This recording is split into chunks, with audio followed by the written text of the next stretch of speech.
Hello, you guys. Welcome. Welcome in. Hey, LFT. All right. I don't know which one I'm talking to. We have several LFTs here. Welcome in, LFT. Am I up? I was like, let the other me up. Yeah, thank you. Sorry. I did it because I'm not at the computer yet, but I'm already set up at the computer. I don't know. I was being techie. Well, hey, you guys. Thank you for being here tonight. Oh, my goodness gracious. Let's say hi to everyone. Wolfie! I love that you're here. Angela, you watched some of... What? What? Oh, there's the chat. It took my chat a second to load. I'm sorry. Okay. Angela, let's see what she said. Crazy mama. She said, I rewatched some of the trial today. Most of it was stealing millions of dollars. I came to the conclusion he KIL them because he knew he couldn't. Angela, right on, sister. Welcome to Decipher. Welcome to Decipher. Hi, Allie. It's been a rough night. Let's see what Allie has to say. We're going to chill with you. Of course it's all right, Allie. We welcome you. Thank you for being here. And you just doze off whenever you feel necessary. Amanda Carroll, spread joy. I love her. Thank you for being here. Cool again. Wait, Kay Braze is laying down but listening. Thanks, Kay Braze. We'll try not to yell or get too excited so we don't scare the hell out of you. Or make you laugh too hard like Hooligan does with me, and then I giggle and wake my husband up. That's always fun. Hot coffee, how you doing? Proud mama. Delana and Oh, hi, Delana. MK. MK. Do you know that every time I say it, I'm like, it sounds, Russ, get the dog. Oh my God, I like, just lost viewers. It took our viewers away. But you know how MK's name is like MK? Doesn't it sound like when I'm like, MK? Okay, I know. Okay. Welcome in, you guys. Nay. Watch Boss me, lady Nay. Nay. Crazy mama. Randy Sky. Anyone else breasts are involved? I don't, We'll get to that. We've got some things to discuss tonight. I'm so excited. We'll be listen. Hey, you have Amelia. my whole heart, and I want to thank you, Wheelby, for your amazing, kind comments.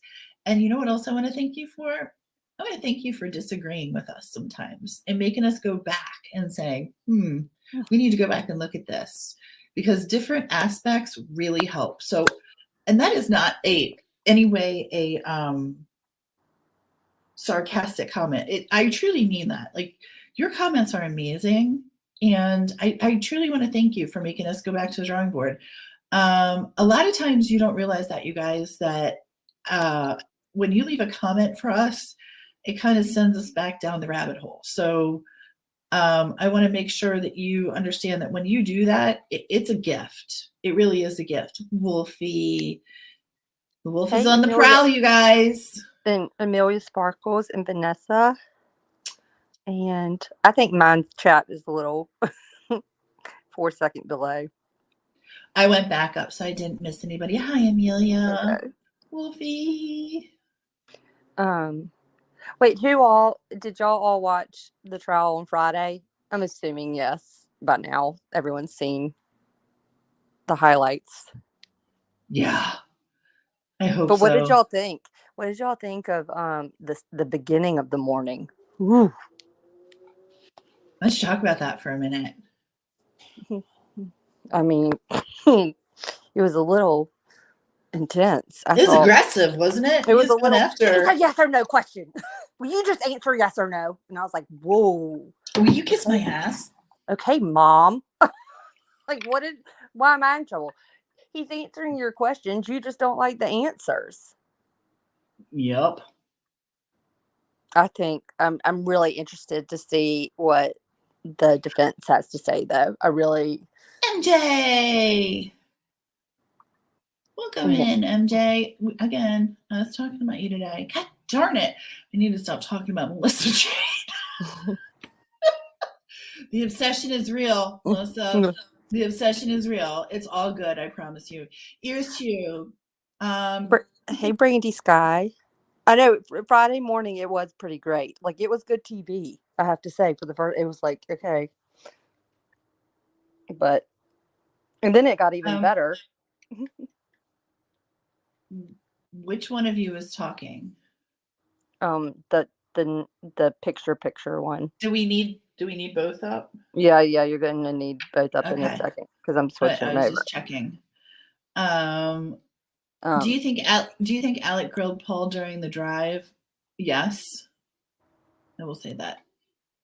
Delana, let's put her message up there. This is super important. MK. Who was Zazzy? I'm just going through, trying to say hi to everybody before we get started because I want to tell you I'm so far behind. So please excuse me. Do you think Alex will testify? I think that would be the biggest mistake, but the best thing ever. Does that make sense? I would love for him to testify, but also I think that would pretty much throw the case right out the window because he's a dumbass. Hey, Dick Murdoch, you're an asshole. How about that?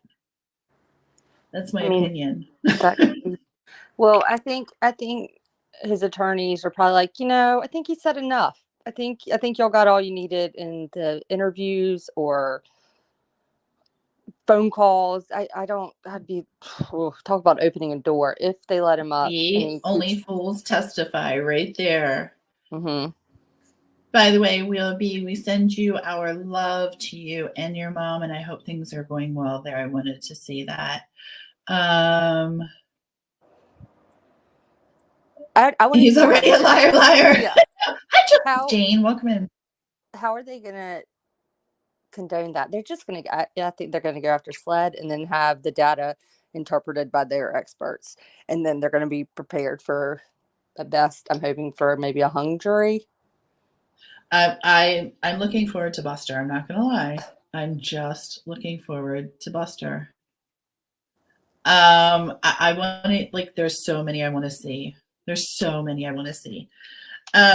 to tell you what we're going to talk about tonight, just to give you a heads up, because I think it's fun, is we're going to talk about the Jeannie Seconder meeting timeline, the forge meeting when she confronts Alec. We're going to talk about Alec moving some DRUGS and some of the property. Was he employing some of his clients to distribute?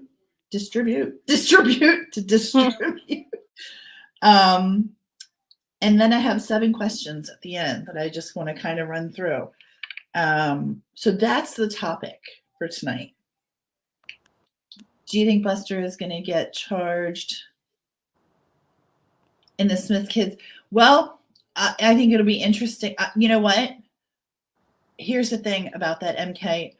One can only hope, because if he's involved, I think he should be. Yes, 100%. If he's involved, and I think the quote unquote rumor is the Murdoch boys were involved. If he's involved, hell yeah. Or if someone that family is involved. Paul had a heart deep down and was just raised by a monster, submissive mom, and alcohol. Yeah. I don't disagree with you.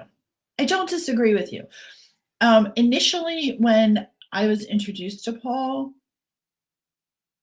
I had some bad feelings towards him, but I'm kind of seeing that people see him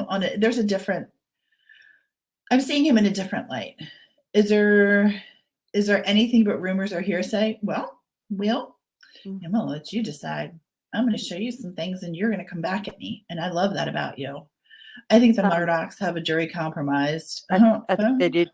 I've heard speculation about that as well. Or I do believe they actually confirmed one of the jurors that is ill was one that the defense didn't really want to lose. Mm-hmm. And that's as much as I've heard. Yeah, I had some pretty strong feelings about Paul being a douche canoe, but also he's a young kid, and I don't know. If you'll check the back chat, I think that it helps explain a few things real fast.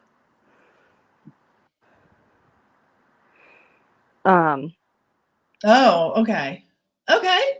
That's why there's 2. Okay, so gotcha. Let's have a look. And oh wait, no. We're gonna wait to show y'all in just a second. I'm excited. Allie, thanks for being here. Paul could have had redemption. Yeah.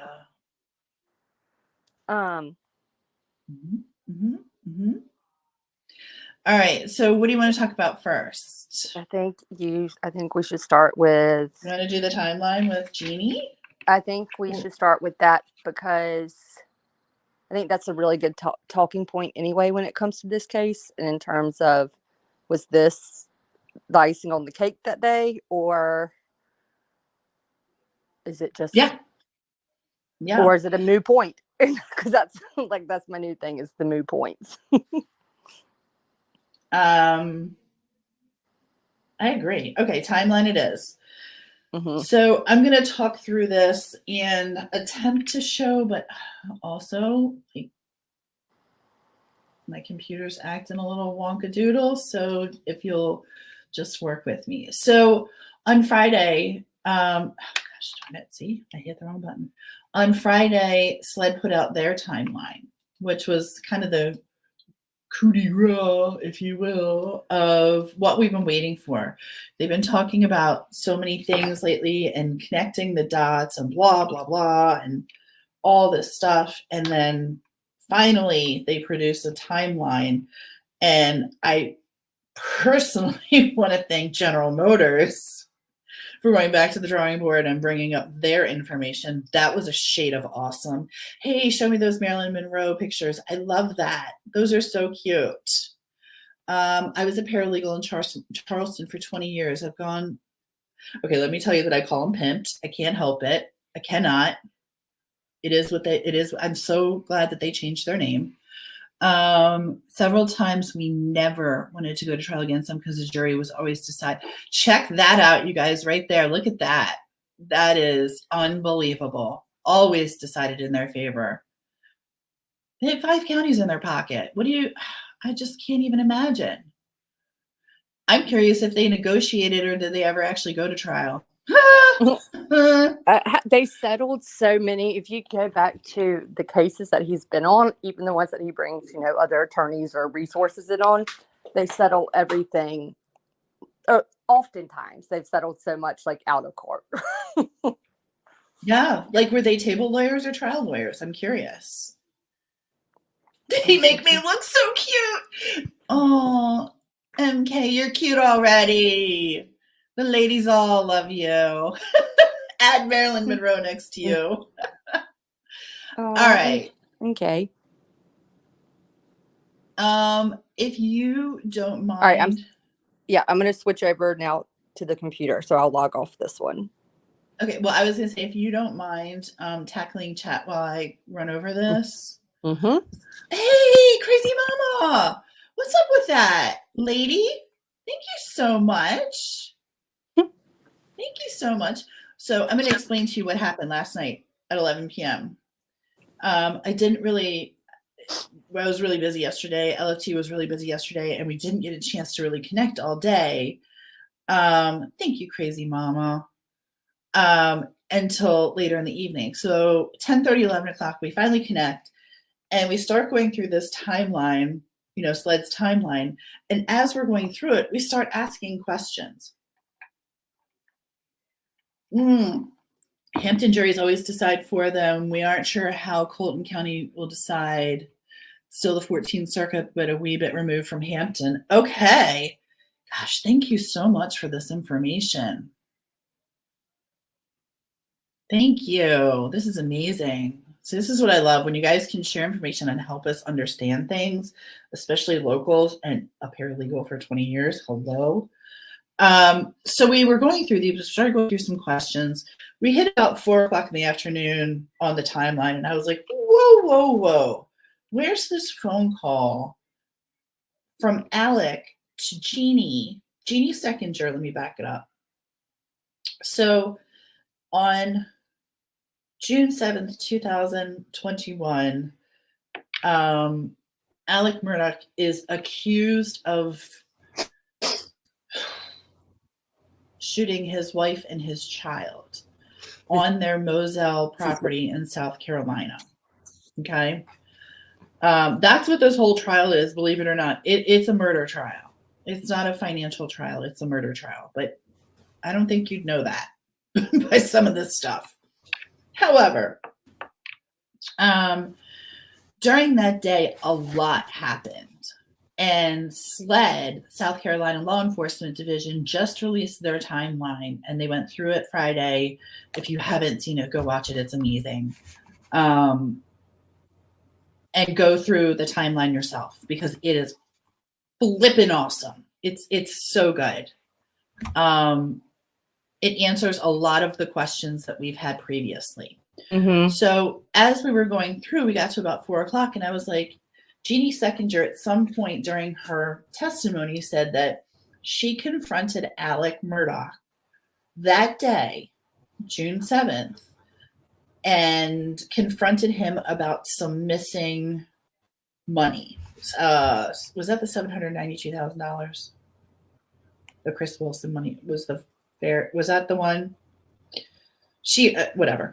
I won't even get that's a detail. Minor detail right now we don't need. She just confronted him on the money situation that he was putting money into a Forge account. Now, Forge is Michael Gunn, and his company is called Forge Consulting LLC. Alec Murdoch created a company called Forge DBA, doing business as Forge. It was a personal account, and what he would do is he would have all his checks signed into Forge, and he would steal people's money. That's part of what he's accused of in the other trial that he'll be doing 30 years to life on. So just a little background there. Jeannie goes upstairs. If you watched her testimony, Jeannie goes up to confront him. She has received a call from one of the paralegals that works for Alec that things are in question. So Jeannie's like, this is odd. I'm going to go up and confront him. So we're going to go through the timeline of just the period of time, because there's a lot that happens in just a couple hours. And we want to show you just those couple of hours. Now, we're going to do this for the whole damn timeline. We're going to go through and break this down. But this is what it looks like when we deep dive just a portion. We want to show you this so that you understand, A, what we do, and B, show you that we came up with the time that Jeannie was in his office, because that was never determined to me. I never understood what time and what happened in the conversation. So that's kind of where I got off track last night, and we started deep diving. So working on the timeline here, we realized that 8:12 in the morning, Alec receives a text. He already knows. And it was actually it was realized. Let's put it this way, it really illuminates, I think, the way Alec acted that day. What we've kind of put together just kind of shows his character, and it speaks to everything, the shadiness maybe of the Murdaughs right now, like everything that the prosecution was trying to convey. The way Alec acted the day of June 7th, in my opinion, illustrates it to a T. Yeah. And we realized that, especially because we realized,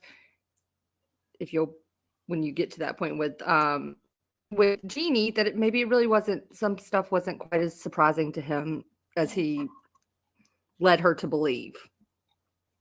Right. So at 8:12 in the morning, Alec is aware that his dad has appointments in Savannah, Georgia with a pulmonologist. Okay, already 8:12 a.m. Do I think Alec is awake then? No, I don't, because he doesn't respond to anything till 10:40. Nothing happens until 10:40. So I don't even think Alec is aware, but there was a text, that came in. So allegedly at 8:12, right, he's already aware that there's an issue with his dad. His dad's having testing done. At 12:06, the phone connects to his Suburban, and he's leaving Moselle to go to work, to go to Pant. So 12:06, he connects. Hang on one second. Russ, is that Nick or the Coyotes? Can you tell him to pipe down just a little bit? I couldn't tell if I had coyotes outside or if my son was playing a game. Sorry. Turns out it's my son playing the game. So at 12:06, his phone connects to the Suburban, and he's leaving Moselle to head to the office. He arrives at the office at 12:21. Okay? And he puts the car in park at 12:21. At 12:22, he's still in his car. Keep this in mind.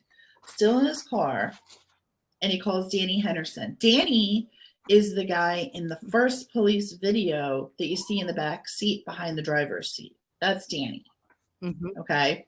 He's on the phone with Danny for 6 minutes and 26 seconds. And he talks to him while he's in the car, while the car is in park.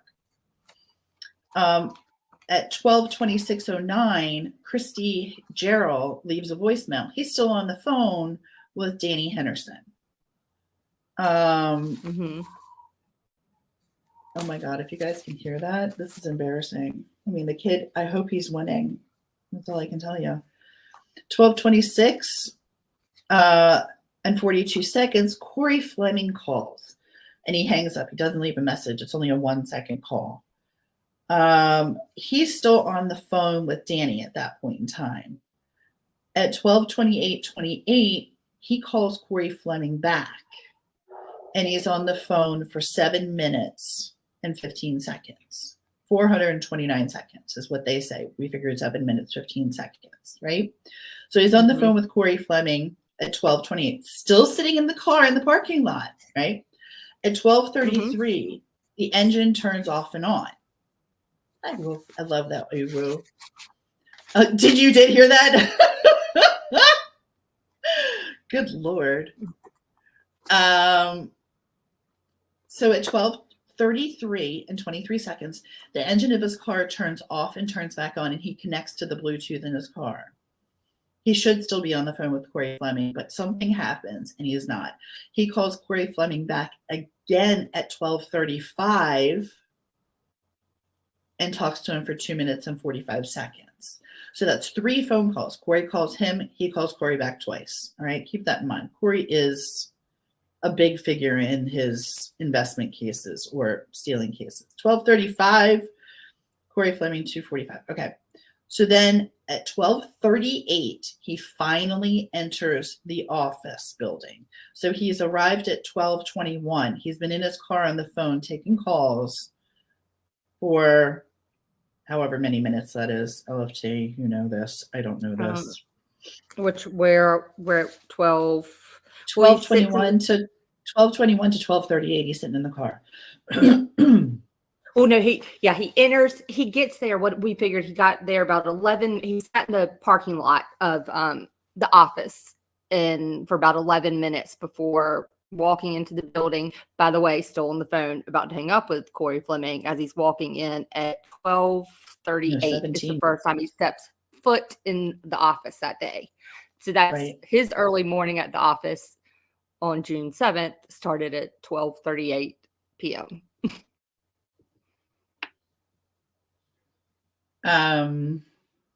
So 12:38, he's walking in the office at 12. So he's in the office and he calls the main lot, like one of the, the dudes in the office at Pimped. He calls one of his pimps at the Pimped office. That's a 5-second phone call. He's in the office for 16 minutes and Gregory Singleton calls him for 46 seconds. Okay. So keep in mind, now he's in the office. He got in at 12:38. It's now 1:23 and Gregory Singleton calls him for 46 seconds, say a minute roughly, right? 1:24:08 is when I think Jeannie comes up and starts talking to him around sometime between 1:24:08 and 1:42:54. Jeannie's in his office for 5 minutes. Okay. So so she says. Do you have chat, by the way? Yes, I'm looking. Okay, I just want to make sure. I don't want to ignore anybody. Holler if I see something. So there's some testimony for you to address as we're going through it. I don't know. There's some testimony I think people are overlooking. I know. There's an unknown DNA. There's an unknown. Where'd it go? Because that was a good comment.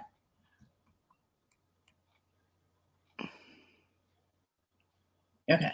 There's an unknown DNA source under Maggie's fingernails, and Blanca found her wedding ring under the seat, maybe an affair. Well, we're going to talk about that too. When I worked for my dad, we worked from dark to dark 30. Well, Folly Beach, she said it was a call, and granted, his cell phone records don't indicate a call at that time. They do indicate the group text message. By the way, he still has not responded. He's opened them. He is yet to respond. Okay, hold on. We haven't gotten to that yet. Well, okay. We haven't gotten to the text at all yet. All we've gotten to is Jeannie arriving in his office.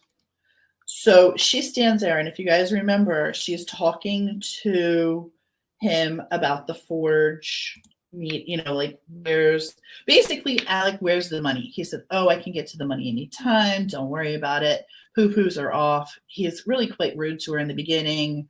They're having this conversation, and he's just kind of blowing her off. He's kind of being an asshole about it. And trying to see something. As they're talking in there, at some point while she's in there, he gets a group text from his brother, Randy, right? And the group text, I'm trying to get to that, discusses his dad's health and what's going to happen. So in Jeannie's testimony, she says he got a call, and we were like, okay, where the hell is the call? Because there's no call in the call log. There was no call. It was a text. So Jeannie got that wrong. No, I'm not going to hold that against her. I'm really not. Whether it was a call or a text, who cares? It happened. But it in our opinion and our research here, and we're using phone records, we're using his car records, we're using what are we using? Everything. Every data point that's been made available in terms of, I guess, discovery for right now. So we're using anything that's been used in the trial and all statements given and like body cam footage. Sometime between 18 minutes, 46 seconds, Jeannie is meeting with him. And now her meeting, she doesn't say exactly how long it is, but I gather it wasn't very long, because he gets the text about his dad at 1:42:54. Okay. And if you remember, Jeannie says it turned to me reaming him a new asshole into me turning into a friend. His dad, he was distraught about his dad. Randy Murdaugh saying daddy's just been seen by the pulmonologist in Savannah. His opinion is dramatically different from other doctors, etc., etc., etc. So go ahead. I'm sorry. I was going to add just one thing. He got, because we're at the first text, right? The 142 one. Yep. So from Randy. Just yeah. So when Randy, just for the I just want to give an idea, help that time frame right there, in terms of him speaking to Jeannie and getting these messages about his dad. I mean, they're coming in. He gets another one 1:28 minutes later, and it's kind of like that throughout the day. And he's yet to use that as an excuse from what we saw is something that stuck out to us. So just the group message was consistent. Yes. And they had been messaging throughout the afternoon. But this is the time frame that Jeannie says she's in his office. In case anyone wants it, there's a printable PDF timeline. Yes.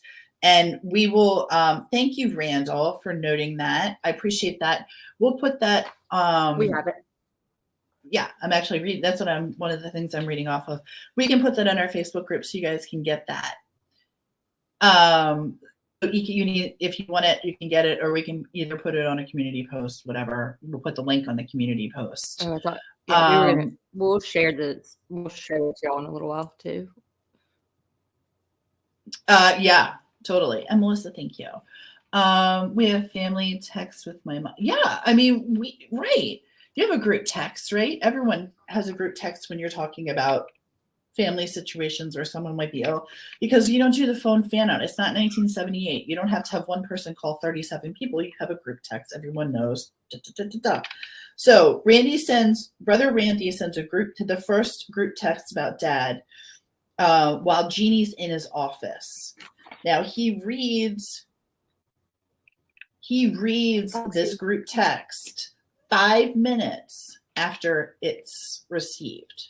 So it's sent at 1:42:54. He doesn't read it until 1:47:19. Somewhere between 1:42 and 1:47, Jeannie is reaming him a new asshole. Okay? So we've narrowed the time down from 1:23 down now to a 5-minute scenario. So within 5 minutes, Jeannie's standing there. Does that make sense? Mm-hmm. She stated it was a phone call, but we think it was a text, by the way, because unless it came in, and you guys correct me if I'm wrong. Unless it was the office phone. Well, yeah, I was just going to say, correct me if I'm wrong, but it could be the office phone. But I'll be honest with you, when you're trying to reach someone, I think you're going to call their cell phone. And when you're talking about people's situations as far as like health and things like that, like you already got the group text going. You're not going to call their office phone. What if they're in a meeting? You know what I'm saying? It was just, to me, I don't think it was an office call. I think it was, I literally think she was standing there when she got the text, and he's like, oh my God, my dad's in the hospital. Hey, P.S., buddy, you've known that he's having tests all day. Now the situation has moved to a little bit of a different situation, but whatever. So 1:42:54, Randy sends the first message. John Marvin sends another message at 1:44:22. Alec Murdaugh has yet to read these messages. Okay? So 1:42:54, the first message is sent by Randy. 1:44:22, John Marvin sends a second message. Nothing happens. He doesn't read them about his dad until 1:47:19. Mm-hmm. So all this puffing and puffing about, oh my God, my dad,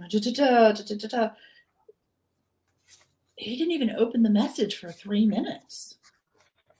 What the hell? I don't understand. So his dad's being checked in at 1:44. At 1:55. So 11 minutes later, he calls Maggie for 6 minutes. So this is what's happening. She's talking.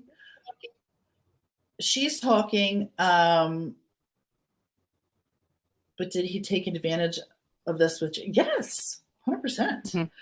100%. And forgive me, just let me go through this, and then I'm going to go through chat because I want to make sure that I'm catching what you guys say too. If you catch any mistakes that I made, and that's where it got interesting for me. Is he talks to Jeannie for 6 minutes and 18 seconds. They hang up at 2:01:58, and at 2:02. His sister Lynn sends another group message, which he doesn't read for another minute. Your dad's in the hospital and you're taking a minute. That phone, my phone would be open, right? It would just be constantly open. I'd be like, what is happening here with my dad? Mm-hmm. Now, here's some fun, interesting information. Remember when I said at 1:55 he was on the phone with Maggie for 6 minutes? Derek Moore calls, leaves a voicemail 3 seconds long. That's 1:56:30 seconds. 1:57 and 40 seconds. Derek Moore calls back. Leaves a 6-second voicemail. All right, we don't, and these could be clients, could be this, could be that. And then at 2:02 is when Lynn leaves a message or sends another group message, and he reads it at 2:03. Now he's got some calls coming in at 2:08 and 2:16. 2:16 was interesting to me because we did a little background work on this. So I'm not going to call this guy by his real name. I'm going to call him Domino Mango and have you all figure out who we're talking about when you look it up. Domino Mango. He was on the call with him for 7 minutes at 2:16:14. Now, he just found out about his dad. He kicked Jeannie out of his office, and didn't legitimately kick her out, just played the emotional manipulation game. Oh my God, my dad is da-da-da-da-da, and all this stuff is going on. Yet he's on the phone with all these other people, right? Mm-hmm. Domino, as we're calling him, has been charged previously, and he was on the phone 7 minutes with this guy, for manufacturing drugs and distribution. What? Hold on. Let's back up. Domino is in, what is this, LFT? Count 9 with Eddie Smith on distribution and manufacturing drugs? No, that's not confirmed yet. We have it confirmed that Alec is charged with manufacturing, distributing, and laundering, like the drug. I mean, he's in on it. He's included in the counts with Eddie Smith. There's another document. I'm looking for it. They have a within the indictment, it's a list, and even on that list are some of the partners from other law firms that have been named in this. And there was one that started with D, and we're trying to verify whether or not, this could be an overlap. But his the charge that Alec is included with, based off the stuff with Eddie Smith from that September 4th, just speaks to his involvement in the DRUGSs and how the extent that went. It's not just him taking the pills. He is charged with production, manufacture, conspiracy, distribution, on. All the things. So to me, yes, it does. I won't tell you what it is, but I can put it out in our Facebook group for 100% sure. I don't want to say it on YouTube because they're funny about naming things like that, Wheelby, but I absolutely can tell you that I wonder if you'll catch my drift if I maybe do that. And things for his owies, for his aches and pains. That's what that's a big one. He's definitely in on that. That's what Alec is charged with. Domino Mango has a couple of different, and he follows both of those sides, if you catch my drift. Who wrote this? Because this is Don't Trust Your Sold in a Backward Southern Lawyer, LFT. Yeah, that's funny.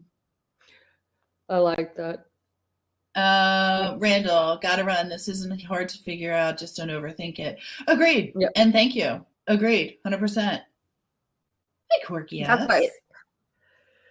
I agree. I'm glad someone said that. It's doable. It's not too overwhelming. It's a lot, but map it out, and it tells a pretty compelling story. Right. It reminds me of Payne Dills too. Poppy seeds. Poppies. Thanks, Tattoos. Thanks for clearing that up. I appreciate you. Yes. Sniffling succotash. Yeah, that's funny as hell. Hold on. The charge only means that the drug gear and scales and baggies, cash straw pipes was found with the drugs, does not necessarily mean making drugs. What does manufacturing mean exactly? I mean, he's charged with it. I mean, well, he's accused, and it's alleged in the indictment. He's specific with The Yeah. terminology is pretty specific. Not Just to mention the amount of times he's named throughout the document, even if he's not the one in all caps at the very top of the count. He was Murdaugh's throughout the entire thing, and they even make a point of not naming but alluding to a number of other unnamed parties or something. It's weird. Right. That baggies, etc. would be distribution. Thank you. Okay. So manufacturing is different from distribution. You know what? You're going to send us back to the drawing board, and we're going to have to Val, that's what I'm saying. Who writes a check? And I'm legitimately asking this question. Who writes a check to your drug dealer for $50,000 to $60,000 a week? A week. You are not taking that much. You would not be looking like you are if you were. You'd be looking like a whole stack of mess, right? So where'd you go? Thanks, Aries. I appreciate you. I appreciate you stopping by. That was very, very kind of you. And if I missed your comment, you guys, please feel free to write it again. Hi, Steph. Love you. Please feel free to write it again. And I apologize for missing it when I was reading. Wait a second. Yeah, did you say it was a manufacturing charge? I can read the charge. I've got it right in front of me. Okay, hold on. Let me read Ali's comment to you. Didn't you say it was a manufacturing charge? The commenter is confusing that with distribution. Okay, thank you. Yes, LFT, read. And then that way. All right, I'm at count 7. I'm going up to count 8. And now we're going to count 9, which is the count 9, manufacture, distribute, possess narcotic drugs in Schedule 2. That Curtis Smith and Mr. Murdoch and other persons known and unknown to the grand jury during the period of October 7th, 2013 through or on about September 7th, 2021, did knowingly possess, actually or constructively, sell, manufacture, deliver, purchase, or bring into this state or provide financial assistance or otherwise aid, abet, attempt, or conspire to possess, actually or constructively, sell, manufacture, deliver, purchase, or bring into the state drug X, a controlled substance under the provisions, yada, yada, yada, of the South Carolina law. And then it just continues to map out the charge. Which county is that in? Is that in Colton County? This is in Colton County. Yes. That one's Colton. It's in Colton County. Colton. Mm-hmm. Do any of our mods have our Facebook link? Maybe I can drop it. I have it. I think I have it. Oops, nope. I can't type on that. If you just hit let BitchBot take care of it.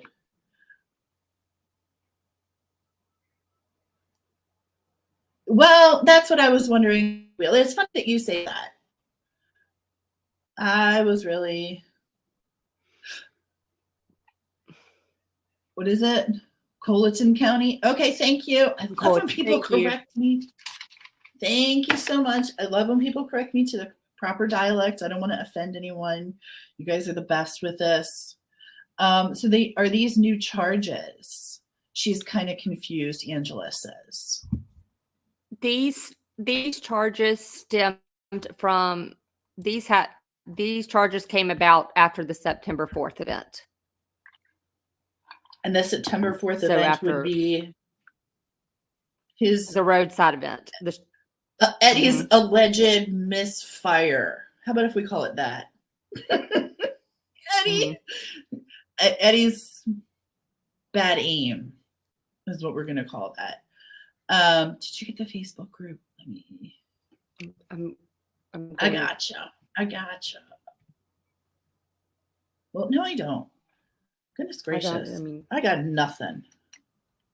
I was trying to I'm doing that and trying to get the other PDF up so that I have it following along to the whole timeline thing, so I can bring it up when you're done explaining it, so people want to see what you just talked through. Yes. Do you want me to share? Let me know when you're ready. That's cause we South Carolina. Oh, I get it. Well, you know what? I just appreciate you guys being patient with me, and look at you. Oh, you locals coming in here telling me how to speak. See, I don't want to hurt anyone's feelings, but I'm from the north, in case you didn't know. So feel free to, my friend over here, she straightens me out on the southern talk. But if you want to talk about cars in Canada and things like that, we can have that discussion. We have a lot of snow where I come from, and we can talk about that. Yeah. I get a little nasally when we talk about that, but my southern friends, I do appreciate you correcting me on my dialect. We don't want to. I don't want to. Oh, look at Delana dropping our membership link. Thank you. You guys, we just started. We just started members. I don't think he wanted to die. If that was the plan, he would have shot. Listen, I don't think he did either. I think he's something else. Okay, I'm going to show this full screen, madam. And what page are you on? You are on page 14. Okay. So I can... I'm on. Okay. We're at Randy's message, and then message. John Marvin's comes up in a minute. We are right here. So thanks, Val. That's very kind. So bottom line is, my little portion of this presentation, and I want LFT to take over, is Jeannie's time for being in there. We've narrowed down to pretty much, I'll broaden it for you. I'll say she was in there between 8:23 and 1:42.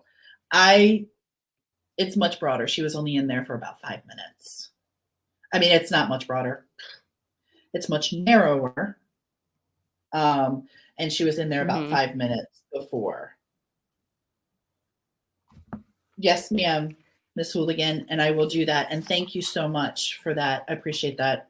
She just messaged me, and this is what I love. Okay, you guys, we truly have the best mods on the planet.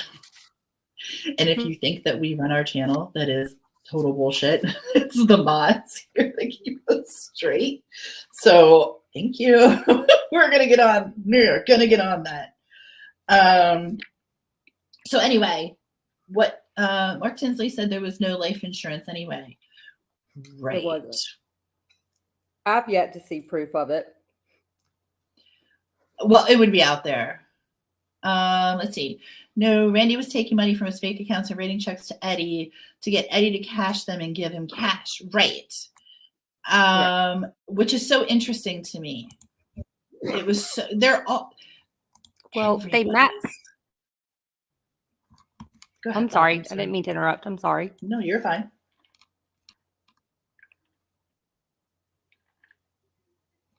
I'm waiting on you. Here we go. Speak, girl. Here's some part. Oh no, I'm sorry. I just thought that was. I do think mine is on a delay. I'm sorry, but I was trying to bring up right here where it's talking about how they were, splitting, doing the checks and stuff. I was just bringing it up to show what you were talking about yes. writing the checks and then. So, and this is part of, just for the record, this is the official, against Eddie Smith and Alec Murdoch. Or Murdaugh is kind of what I call him, like Murdaugh, but that's how he could do checks over 10 grand, right? Which is another thing. And thank you for bringing that up, Folly Beach. Because Russell Lafitte, yep, that's exactly right. And for those who don't know, you have to start paying taxes after 10K. So if you write it for under 10K, even if it's $9,999.99. You're good. Which is why they set up accounts in family members' names like Eddie Smith's daughter, right? Oh, thank you, MK. That's so nice. What did I miss? MK, you did it. Oh my gosh, you're so amazing. Thank you so much. And can y'all see that by chance, or do I need to zoom in? I'm blind as bat, so we're not going to ask me. We're going to ask, hey, who got the memberships? Let me see. Welcome to Decipher, you guys. No way. Lilia, Karen Wing. Oh, Justice Jane. Oh my gosh, I can't type. Oh no, I can't type, right? It won't give me one, right? Okay, good. I don't think Thank so. you. Yeah, don't take a membership. No, I'm not. Not enough profit for cashing checks. He's too smart and cunning. Found a way to sell on the streets like New York, Paris, London, Saudi. Okay. All right. I'm going to politely disagree and say he's a dumb. He was smart in some ways and not so smart in others. How about that, Randy? I'm gonna say that. I'm gonna agree on halfway with you. He was smart with some things and he was not smart with others. Thank you so much, you guys. Just your support. You have no idea. Just coming in and listening to us ramble means the absolute world. So beyond that, I'm totally grateful. Why was Maggie's phone taken and not Paul's? That has been a question of mine since day one.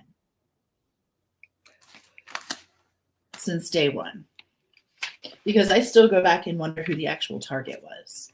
And I go back and forth on this. I want to get you started. I definitely want to get you started. That much drug use is impossible. You would die, right? That's what I'm saying. That's exactly what I'm. He wasn't. Can we call a spade a spade? I mean, I don't mean, I'm not, he got caught. Big deal. Okay, pal, you're not the only one that's done stuff. Like, I don't understand why everyone's like so put off when he can be listed, even if a count is not even technically about him in this, like the individual count, like count number, I believe we're on count number 2 or 3. While it says Curtis Edward Smith, Murdoch is throughout the entire freaking thing. Like he's an act. They've nailed him as an active and a willing participant in this. So that's our small presentation on the timeline and how my question was, when did Jeannie have this conversation? I'll be honest with you. I misunderstood Jeannie the first time I watched her testimony. I thought she had the conversation with him in the morning. And then at 4:00, when he called her about the 401k, she was alarmed that he was still there. I don't think it's that alarming that he was there when he didn't even come in until 12:06 and they didn't have their conversation until 1:24 to 1:42. I mean, alarming in the fact that he should have been with his dad. Yeah, probably. And perhaps his reaction to her was, like I said, emotional manipulation to get her out of the office. Don't know. I'm going to speculate, Your Honor. And that's why she was surprised. But, I don't know. I don't know. Whatever the reason, that's the timeline. And that's a fact, Jack. You can do your own homework. Hi, Jen Lou. Come in. Sorry, y'all. I think my computer just froze for a second, clearly. We love our lurky turkeys, Nay. I'll take them all. I hope they're taking notes. Dude, what's up? Tia, do you know what I just realized is that? What? Okay, don't get me wrong. He was receiving the group family messages, and he did have some conversations, obviously, with Maggie, a few phone calls between their stuff. But I would like y'all to know from that group, the family group message that he is in about pertaining to the welfare and the health of his father that he received that morning at 8:12. He doesn't actively respond to that message for approximately 7 hours and 20 minutes. And then his first message back is talk later, ? Because he actually figured he maybe. Did we talked about that? Oh, we were just laughing. Like, that's a long time too. Okay, but the talk later, we figured out too. Yes. Do you want to talk about that for a second? I want you to, but I find where I was trying to get to the right page. Will you tell him? Yeah. So he responds, and what page is that? Do you know offhand? I think it's 19. I think I'm going to 19. I think this is 19. Let's see. Okay, can you go to 19 just where they show it by any chance? He there responds. Do you see it? Are you able to highlight it or no? Yes, I'm doing it right now. Thank you very much. Okay, perfect. So right there, where he says, Alec Murdaugh received a group message from John Marvin Murdaugh stating, also pack a phone charger. And these are the people on there. Alec Murdaugh receives an incoming call from Buster. Where am I looking? You're going 331:16. Sorry. Oh, response. Right. Thank you. Alec Murdaugh responds to the group message. Brenda, Christy, Lynn, John Marvin, Alan, Lizzie, Maggie, Liz, stating talk later, P. Now, if anybody has an Apple Watch, you'll know that when you get a text, and we did this test last night, so this is amazing. When you get a text on your Apple Watch, it gives you suggested messages to reply to. One of them is talk later. It doesn't do it on my iPhone, but it does do it on my Apple Watch, which leads me to believe that he read it on his watch, flipped his wrist over, went to read the message, and hit talk later accidentally. Mm-hmm. And then he says, I don't know how that got there. Well, dumbass, you do, but it's fine. But we did that little test I had her text me like 3 times last night. Text me on my phone. Text me again. Hi, Kate. Well, and it's funny too, because while he's texting them, do you know who he's on the phone with? Tell me. He's okay. So this call's at 3:31, right? I mean, this message that he sent, the first talk later, 3:31. Mm-hmm. He's hanging up with Buster at 3:33:13. So he accidentally, I guess the talk later may have been a mistake because he's still on the phone, because you'll see right up here. See, he's talking to Buster until 3:33:13. And so right when he gets off the phone with Buster, then he sends, not sure how that got sent. Nicola Bully has been found. I just thought I'd say that really quick. I just got that notification in case you guys didn't know that. Miami boys. Yeah, that text. Bringing the heat, Miami boys. LFT Ashley and I got into a full-on, we'll say a strong-willed discussion. She on bringing the heat to Miami. She slammed her door and I slammed mine, and then her mom was like, "You two get your acts together," and we were like, fine. They put us, and then Crazy Mama put us in one of those dumb T-shirts where you put your kids in the seat, like the big T-shirt, until you get along. Yeah, that's what happened. But that's a whole nother conversation, and I'll save that for later because we still have a ton of stuff to go over. So what about the property stuff and the drugs and stuff like that? What do you got? Well, John Todd. Well, I think the reason it all is okay. God, I can explain it to you until we go live. Like, just because I want to keep this all in line with his time, with the timeline, and how this points to his character and what I believe he was capable of doing that night. And so, like, we had the impression in terms of Jeannie's testimony that, like, she thought he was going to, like, he had to go. Like, they've got to get things aren't, he's got to leave. Like, so much needs to be done. This is hard. Dad is very, very ill, whatever. But he stays in the office all the time, and when he's pulling out and everything of the office. But the point is, he stayed there to handle Sorry. I know, but it wouldn't be alive if you didn't go robotic. Too deep. We do other cases as well. Yes. Right now we're engulfed in Murdoch, but we do other cases as well. And we will for sure do some other things where, we welcome other subjects as well. And we will probably throw a break in here in the next few days, but the defense is coming up. So who wrote Chris Watts in our chat twice? Even Chris Watts did say I know. We started on the Watts case, but Watts was our first. Yes. Let's see. It should have taken place for a year. GM respond to the subpoena. They only looked into it in the trial when it became national news. I don't disagree with you. I'm just happy it happened. I really am happy that they did what they did and they contacted the AG. I really, really am super glad that they did that. Too deep. Thank you. I appreciate you asking. That's a fair question. Do you guys do anything else? I think that's a really fair question. Yes is the answer. Let's see. Look into the chart. Okay. Be happy to. I'm scared to move because You're good. Okay.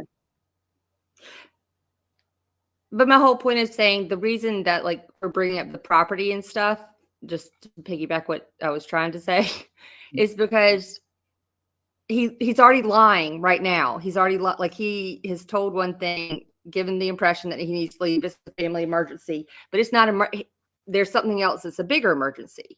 He's still having to move. He doesn't have things set because he's got, on the 10th, the boat case, going to court for that. So he's trying to get his finances in order before he leaves. He doesn't leave to go to the family thing. He stays there because he's got to make some other calls and respond to messages. So I hope people can grasp that impression that he gave was disingenuous, and then he had to stay to finagle the system a little bit more before he could leave, because he's got to get money here. He knows he's just already been confronted by Jeannie. I mean, he's spinning. And the fact that he's spinning to the point where he can't even leave or respond to group messages with his family, only try to talk to Maggie and maybe Buster here and there when he can real fast. Maggie reached out to her in-laws by 11 o'clock that day. Alec didn't. I think that speaks volumes. It's his own dad. By the way, we didn't want to tell Dad about the DRUG, but oh yeah. Can you talk about that? Because I thought that was so interesting. Yes. That up. And so as Tia and our great minds, as we are going through this timeline and the data and logically trying to figure out who some of these people are within this timeline, we realized oh my God, okay, so this goes back to the drug thing. And I had this, I don't know, if anyone's seen the HBO thing, the documentary, which is so good, but there is a man in there and they were talking about the Gloria Satterfield case. And we all know how that turned out in the long run, but at the right after it happened, that small town, the rumor mill was going, and apparently, and anyone local in the chat that's listening, correct me if I'm wrong, but I believe something that people have been told is that there was a comment saying that she came across his drugs and threatened to tell his daddy. And at first I was wondering if it was Paul. Did he come across, because, this is in 2018 and Paul, is already having his Timmy side came out in 2015, and so he's a little bit. He's got a bit of a personality. So for a moment, I was like, "Oh my gosh, was she cleaning Paul's room, like cleaning up the kids' room, and found something?" And it meant like, "I'm going to tell your dad." And for a brief second, I even molded over, like, did he just get irritated? Like, not at all trying to like hurt her, but like just like angry and like shove or something, and she fell down. Like, I thought through every possibility, and then I was like, "Holy crap! She's not talking about the kids. She's talking about." I think she's talking about Alex. That she found Alex's drugs. Mm-hmm. And to tell his daddy, because that'd be going to granddad. You're completely cutting out again. Freddie York, thank you so much. We are paying attention. So we do watch the trial on a daily basis. The state provided, I don't disagree with you, Freddie, and I'm going to tell you why. Thank you very much for your super chat. That was really kind of you. And number one, I don't disagree with you. I don't think they brought everything that they could have brought. I don't think they did a very good job of proving without a reasonable doubt. I think there is reasonable doubt, which is why I said just a few minutes ago that I'm very much looking forward to this week coming up with the defense. So we are watching. I have watched the HBO thing, but I'll be honest with you, the HBO thing, if you are familiar with the Chris Watts case, we worked on the Watts case prior to that Netflix special coming out, American Murdaugh, right? And we found to be errors in that. We saw some errors in that. And that's kind of the way I'm looking at the HBO special versus the court. I think it's a great tool to get people involved in the case, but I think you're absolutely correct. Pay attention to the trial, not HBO. And I did want to say that. I agree with you. Thank you so much for your donation. That was very kind of you. Yes. I actually am recording it on like DVRing. Also, before you jump in, because Miss Jen Liu just said this, the HBO doc is good for getting a sense of the temperature of the community towards Murdoch. I want to show you guys. I have my camera, but I am a holy mess right now. I just wrote a note down that if you guys want, and if our mods could repeat, you'll get what I'm saying here. There are some amazing trials coming up, not just Murdoch. So Alex Erickson's going to be covering Lori Vallow and Letitia Staunch trial. She's covering those two. Go to her channel, subscribe, and watch the trials there. Melissa Jade is doing a hell of a job covering Idaho. Please go back and check her out as far as the Idaho case, if that's something you're interested in. And the divine Miss Jen Liu and Kate Does Crime, who's also in here, and Criminality, are doing the Murdoch trial along with us. I call us our little Murdoch Mafia, just saying. But if there's other trials that you guys are interested in, please go to those channels and subscribe and support them as well. Sorry, when Jen said that, it reminded me, I really wish I could show you my note. I'll show you my note. Hold on. I'm going to camera so you can't. Hold it. See that? I have a little note. Which one? So those are some of the other channels that are covering other things. I apologize for interrupting you, LFT. No, I took it down because I think I don't know why my computer is messing up, but I can't even connect to my printer. And I think when I try to, maybe it's the PDF thing, or I have too many things running. So sorry. Is it pulling from your Murdaugh Mafia? Gang. Mm-hmm. Is it pulling from your Wi-Fi and is that what? Okay. Buster's I guess so. I'm sitting lawyer. I'm sitting at the router, like right. She's probably sitting on top of the router. God bless her. She has the worst internet. She tries so hard. I know this is off topic. Has Tyler Tyler Doyle. Doyle. And found in South Carolina. Gina, I can answer that, but hopefully someone in our chat can. I apologize for not having that knowledge. I didn't think they found him yet, but was the current, like, how far up did they go in North Carolina? Because I know that they were in Wilmington and stuff. So I didn't know which way, if they switched directions, actually, in terms of searching for him. Kate said she hasn't heard that he was. Okay. I know she was kind of following this. I know there's a couple other creators following this. Who was doing Tyler Doyle? Oh, I think was that Truth Teller? She's starting to. Oh, check out Truth. Yeah, maybe Truth Teller was working on that. Thank you. Covering it. Yes, I think it's. Yeah, good. Truth Teller. She's definitely. She was. Hopefully, she's still doing her true crime on. Thank you for that for Tyler Doyle. Yes. So I have a question for you guys, and I really need an answer because this one throws me. And when we were talking last night, these were one of the questions that I had. If you aren't guilty of anything, if you're guilty of nothing, then why are you behaving like a guilty man? Somebody explain that to me. Why are you deleting all your texts from that day? Why are you deleting all your phone logs from that day? Why? Anybody? Like, I don't understand. I'm asking. Where's the clothes? Is this a legit Q&A? Ow, son of a biscuit. Yes, I'm genuinely asking because you're guilty. Legit, like Q&A. I think so. I think we can turn it into anything we want to.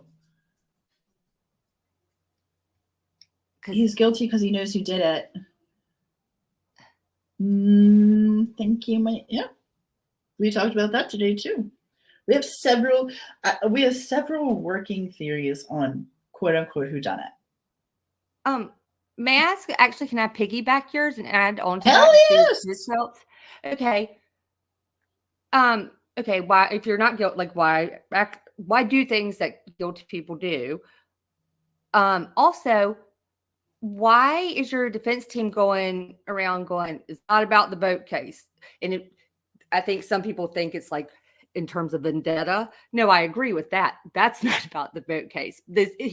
Everyone's like, no, this isn't about, it has nothing to do with the boat case. There's nothing about like finances and all this stuff.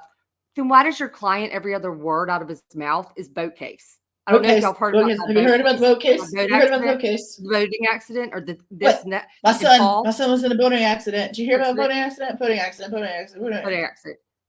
And he was being harassed and we were having trial. Like, you can't even, it just, I think I'm disappointed because I do think he is sneakier in the way he thinks. And I don't think he looks at it as in plotting, but it's very orchestrated. And I think I'm sad that he's more diabolical than I originally thought, or capable of being, and proven that he can be that diabolical. I was hoping it didn't go as deep as I'm finding based on what we're coming across.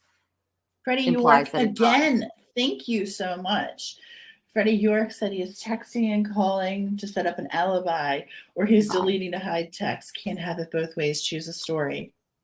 Which way is it? I don't understand. Pick a fucking lane. Let's call him. Does anyone have what you think he'll accept our call? I just want to be I just have a few quick questions for real. Who wrote about Tinsley? Tinsley was the worst nightmare. Boat cases. Okay, so let me just go back because in case you are not, you're not familiar with what we're talking about as far as the boat case goes, let's just recap really quick, super duper fast. So back in 2015, Stephen Smith was brutally murdered. It was not a hit and run accident. He was brutally murdered, and that case is open. Rumor and speculation, allegedly, all the things you have to say is that it was quote unquote the Murdoch boys. Hey, Amber. Hey, check out ATS News, you guys. Thank you so much for coming in.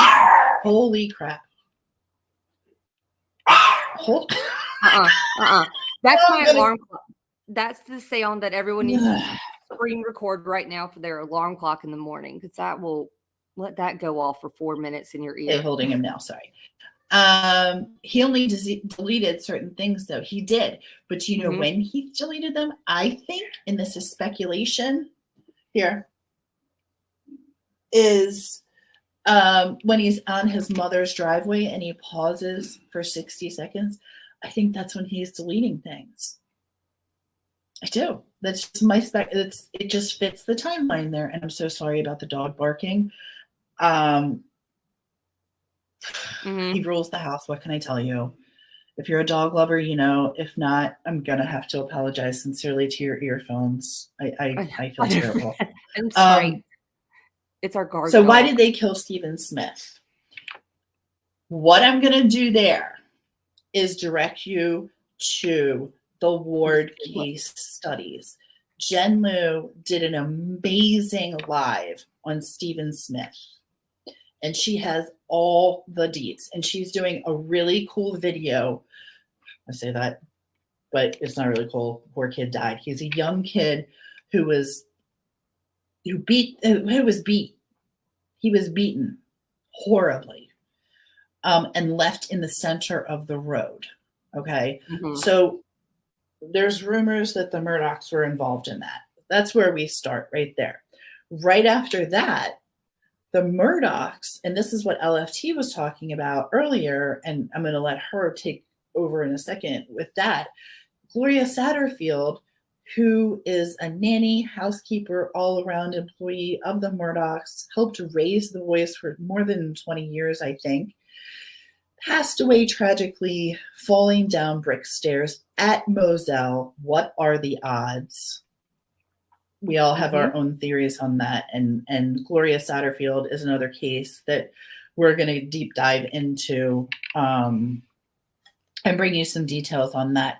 If you're watching the trial, you know her son has been testifying, and God love them, those boys. I mean, Alec Murdaugh stole millions from those boys. And that woman raised the Murdoch boys. The entire family took care of them easily, and died. He chose to do that. He on a fall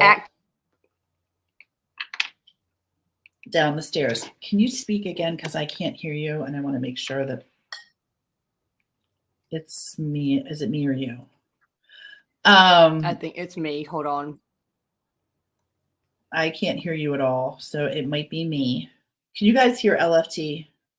Put a 1 in the chat if you can hear LFT, because it might be me. Sorry. I mean, can anyone hear the me Satterfield now? boys are.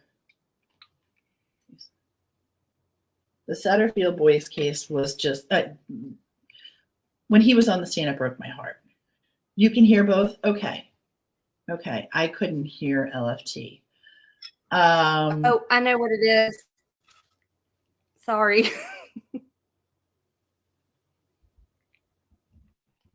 I can barely hear her all of a sudden. I don't know what the hell just happened. Is that better? She's back now? Okay. She just got like super duper quiet, and that dog deafened me. MK, I owe you the biggest apology. I'm so sorry. So anyway, Stephen Smith, beaten to death, left on the road, rumored only that the Murdochs were involved. Then we moved to Gloria Satterfield, who died tragically on Moselle's property, falling down the steps, tripping over dogs, quote unquote. Thanks, William. Tripping on dogs, supposedly head injury, died within 5 or 6 weeks, I think. And so then we move on to what is called the boat case, which is the Mallory Beach incident where Paul Murdoch was driving his boat And actually, the Allegedly. anniversary is coming up for her death. It's today. It's today. This, It's February. Oh no, it's the 24th. I literally can't hear a word you're saying. It's got to be me. Hold on.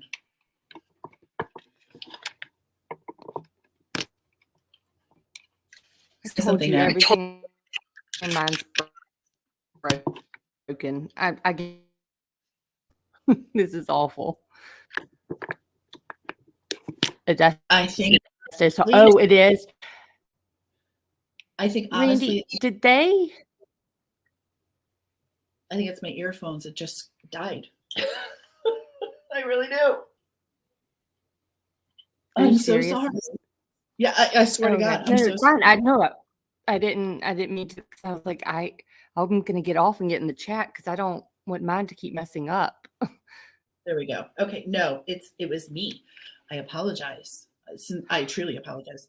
That was Vanessa. That one's awful. That one breaks my heart, and that kills me too. That they got away with doing this kind of thing. I just don't. That's what blows my mind, and that's where I know that I think people, at some point, small towns, and some of us know, like, your name carries enough weight, and this is kind of like, don't ask, don't tell kind of thing. Like, don't do too much, because that case was heartbreaking. And yes, someone did a great post about that. Where did I read? Someone did just a great write-up on it. I may have seen it on Reddit, but what they did and the money that they orchestrated out of that is sick. It's sick. It's just chilling. So many incidents, not just on this property, but surrounding this family. So let me just finish. So the boating accident, in case you didn't know, God rest her soul and everyone else involved. Paul was driving and drove right into a, what's it called? What did he drive into? He drove into a bridge. The dolphin piling, and then he hit piling. God, they ran into the bridge. Yeah, they ran into the Archers Creek Bridge, and it took law enforcement 40 minutes to get there. The piling, thank you, no way. God, my brain just stopped working right there. They ran into the piling, and instantly she flew into the water, out of her boyfriend's arms, and drowned. She was found, I think, about a week later, if I'm not mistaken. And I wanted to say, wasn't it like, was it her pastor or someone from her church? Yes. Was it someone? I could have sworn it was, yes, like just, and it wasn't hard to find that day. And apparently, it was so, I think they handled it. The interview I saw about it, he handled it so respectfully and just was like, had a feeling that day that they were going to find her. And they did. MM says, I don't want to come off like a victim blamer. They don't deserve to be gunned down, but hands were 100% clean. Listen, this is exactly what we are saying. And I couldn't agree more. I just said earlier today, how many freaking people are involved in exactly what? Because in this one trial, there's really 3 going on. 4 if you count the financial. Okay. You have Stephen, you have Gloria, you have Mallory, and you have the financial situation. Oh, P.S. Let me just P.S. this for you. He's on trial for killing his wife and his son.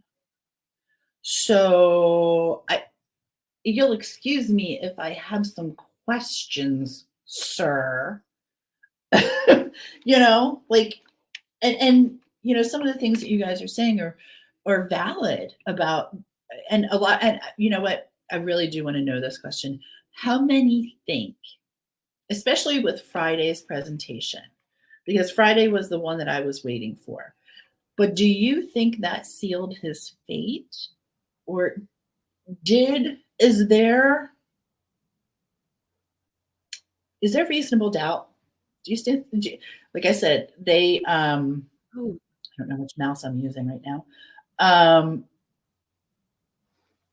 The prosecution needs 12 jury members to convict, and the defense only needs 1. That's it. Do you think that they will convict Alec Murdaugh on the murder of Maggie and Paul Murdoch? I'm curious. It'll be hung. I really want to know what you guys think.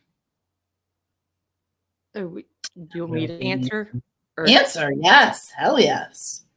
Do I think he'll be convicted? Mm-hmm. I got news for you. I think we can kind of predict maybe the direction the defense will take it. And I do think that I have to agree. The defense, there are holes to poke in this. Do not get me wrong. But Alec, to a degree, sealed his own fate. Look at the timeline and his statements. He manufactured a story. Or he's not doing anything to prove that he didn't manufacture a story. Let's put it that way. I think the way they mapped it out, I'm with you, Tia, that it wasn't like, some big, just holier than thou, like closing kind of statement. No, they were just like, we just talked. I mean, what more can we say? I mean, they just summed it up. This is pretty interesting. Depends on if he takes a stand. Like I said earlier on, I pray to God he takes a stand. That'll be the best thing that happens. I hope to God he takes a stand. I think it would be complete case, if he did. I think a long deliberation would turn up guilty, but I think a couple of jurors, it's going to be hard to convince. Was it Tattoos before that said something about the jurors not being able to write notes? They can't. Drives me nuts. They'll get this letter report. They can't do it. Like, I love watching like Connor Cook's attorney and all them in the court over Alec's shoulder. I love watching all them take the notes because they can have their notes and whatnot. But the jury will get all these documents at the end, but then they have to go back through it and remember everything, that they were told along the way. Right. And that's where I think the prosecution did a good job on Friday, but I feel like they could have done this early on and hammered this in much earlier than at the last minute. That's just my opinion. And of course, I'm not a lawyer. I only play one on TV. Actually, can I ask all right, some people in chat too are talking about, in terms of it, I thought a minute ago. I don't think I may have missed it. But I thought did you mention the target, or did someone else? I thought I saw someone asking about who the target or it was me. Yeah. And I thought that was kind of interesting too, saying that I agree with so gosh, my thing's jumping again. Someone said like maybe like agree that they're doing a good job of proving him, guilty, but the object is, it's hard to say that he actually pulled the trigger. And I started that when you think of that in terms of who actually pulled the trigger and you think of a target, who was it that said, I was listening to Profiling Evil for a minute last night, and Mike King said it was really interesting to hear him say that he, like, in his opinion, like, he does think that he's in my opinion, he seemed very confident that Alec's the only logical explanation. But he thought that the intended target was Maggie. And my question, and I want to pose this all to you all, forget who pulled the trigger and forget, I said the target's a moot point, because we all know this, that he knew it doesn't matter if it was Maggie or Paul that he intended to harm. The point is, he went down there with them, knew that they were at the kennels, and was willing to do it with both of them there. Harming Maggie didn't deter him from potentially harming Paul, and Paul didn't, deter him from harming Maggie. He decided to do it. He chose to go to the kennels with them both. So he was willing to shoot no matter who was there. Like, I don't think it's one or two targets. By that point, it doesn't matter. He was gun-ho enough and was aware enough that there are two people down there, not just my one target. And he went and did it, but allegedly went and did it anyway. And I can't get past that. I wish he would take the stand too, Regina. I really do. Oh God, would I love that. Criminality's in the house, you guys. Everybody say hi to Teresa. Hey. I think her wanting a divorce has a lot to do with it. I disagree. I don't think she wanted a divorce, Seeker. Just my opinion. I disagree with you. I don't think there was a divorce in the making there. I think she liked that last name of hers. And I think that she could have, I'll just be honest with you, and this is an opinion, not a fact. I think she could have lived quite happily under the Murdoch name, just in separate quarters, like the beach house.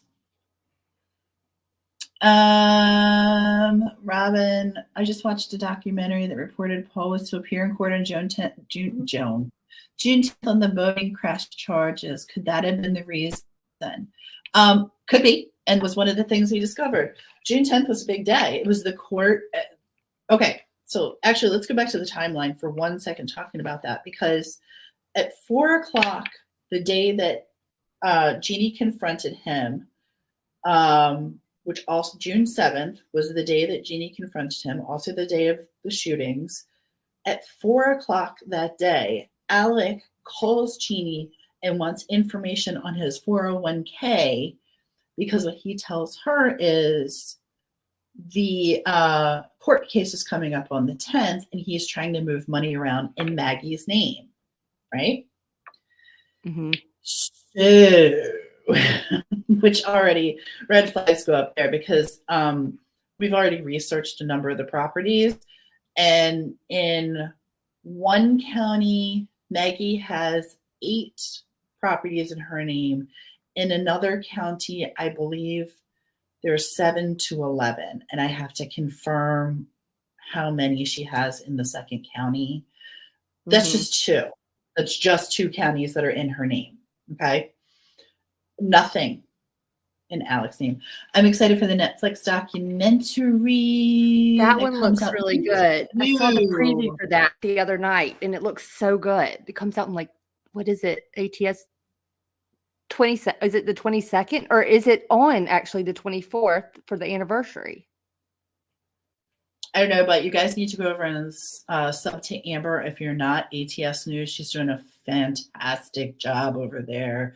She's kicking ass and taking names. And we have been a huge supporter of Amber and ATS News. CDT, you guys know CDT, since back in the Watts days. So please take a second, and I'll drop the link. If I can, where am I?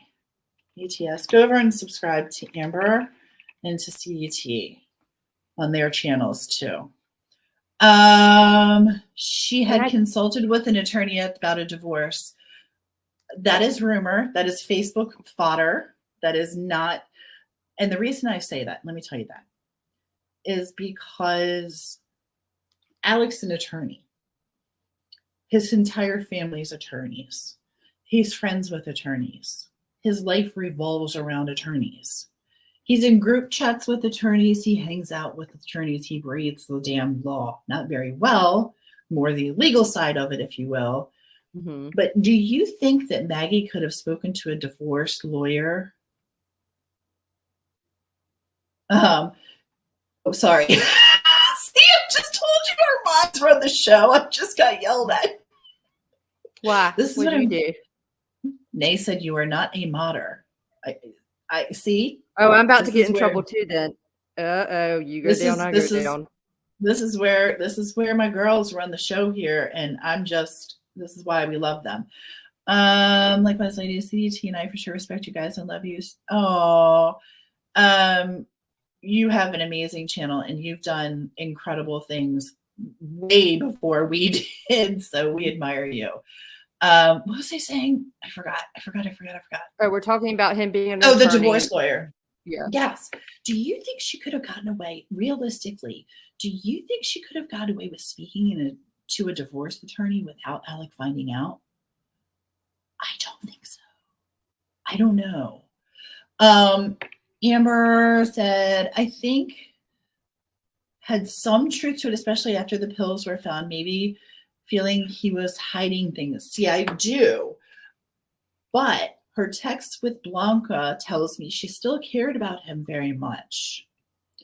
And she was worried about him.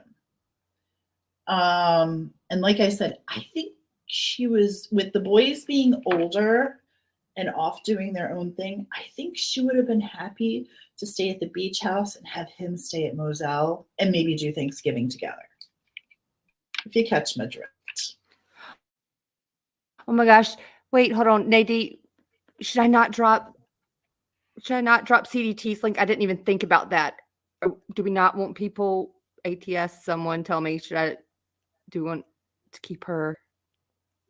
I know that, I think, weren't y'all having issues with like a cloned account? I just don't want anyone to go over there and like cause trouble if she's trying to get that situated. I just didn't. What was the rumor about the affair? Did Maggie say something about that? Hang on. Yes. It would be risky for her to even try to get a divorce. I do believe with his embarrassment. Right.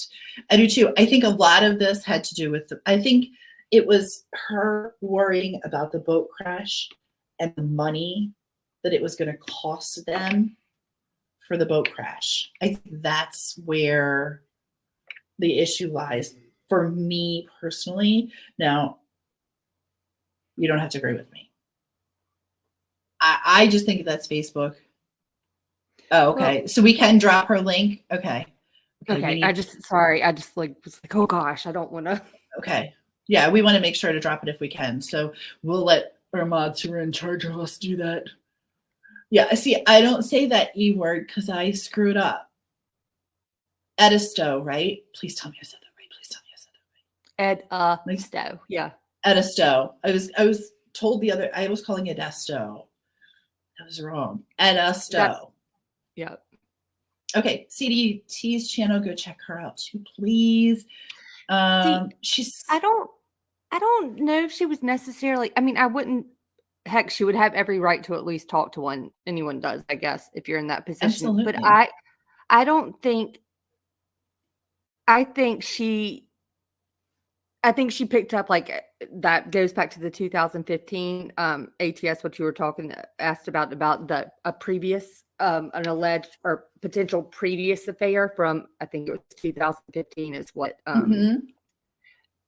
Maggie's sister was referring to. And I started thinking about that because remember in 2015, what else was going on? Like, we had Stephen Smith, we had the Timmy character coming out and Paul. Like, I think there was some stuff going on.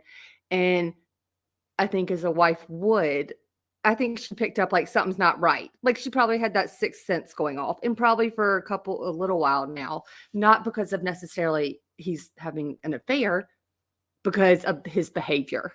Like, she knows kind of something's up. And I do think she was stressed, and rightfully so, with the June 10th date coming up, and knows that, I mean, they were at risk for a lot, and she knew their financials, they weren't set up to immediately, like, they don't just have, Criminality says no divorce. We would have heard of that as motive, which that's where I completely agree.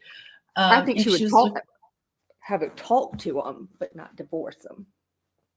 If she looked into getting divorced, it might be looked worse for them during the trial. You want to remain a united front. Excellent point, Kate. See, that's exactly where I'm coming from too. Mm-hmm. I know. Oh, his secret grew too big. You're damn right. You're damn right about that. You are damn right about that. Hell yes. Okay, hold on. Just Josie. When a spouse is an addict, hiding something like a girl. Alas, it's drugs. I know. Did you guys see this? That Foley said the state subpoenaed every divorce attorney. She did not meet with a divorce attorney. check it out. Fully okay. I'm glad you said that because that's our second confirmation of that. She certainly didn't deserve to be born. Hell no, William. No. Hell no. No. Agreed. Now, as far as I'm reading some of your comments now, before we get to can I ask my questions? Did I ask those? Oh, yeah. Do you have something else you want to talk about? Oh, I had something that tied back to the ring, but I can wait to get back. No, let's talk about that. Well, that made me think of the divorce, and then I'm also thinking about planning for the defense. Y'all, what's Sled's answer for having that Mercedes in their possession, and we're supposed to search it, and they hell of a job, boys. Suburban. How did they miss the ring if that car had been searched? I'm just pointing that out. Like, I think the defense would be like, really? You missed a ring when you were supposed to be analyzing and searching these vehicles, and you missed a ring? How hard did you search it? And that's excellent question. She got her nails done, and that's why I think well, here's the thing. Just Josie, I agree with you. I think they missed a lot. I also did you know that they rushed through some things so that S. Hackett, welcome in. Hey. Did you know that they rushed through autopsies, etc., to make the funeral, to cremate the bodies? Did you know that? Did you know that SLED released the bodies before they really should have? I've not heard of that before. I always thought the investigation was far more important. I appreciate respecting the families, and undoubtedly I appreciate that. But if I'm a victim where I think there's foul play, I'm going to be like, I'll postpone my celebration. You go ahead and figure out who did what to whom. That's me talking. That's not. Yes, the bodies were cremated. They were cremated 3 days after. Within 3 days, I should say. They were cremated within 72 hours of the death. SLED was allowing the bodies to be released, and they were cremated. Now, here's another fun fact for you guys, because we like to throw these at you just for the shits and giggles. Alex Murdoch owned a funeral home. Huh? How about a full circle moment on that one, boys and girls? Hey, you got personal injury? Huh? Somebody died? Wait, I'm a lawyer. I have a hearse, and I own a funeral home. Dude, you are cornering the market on skank. I am sorry. Yeah, owned a funeral home.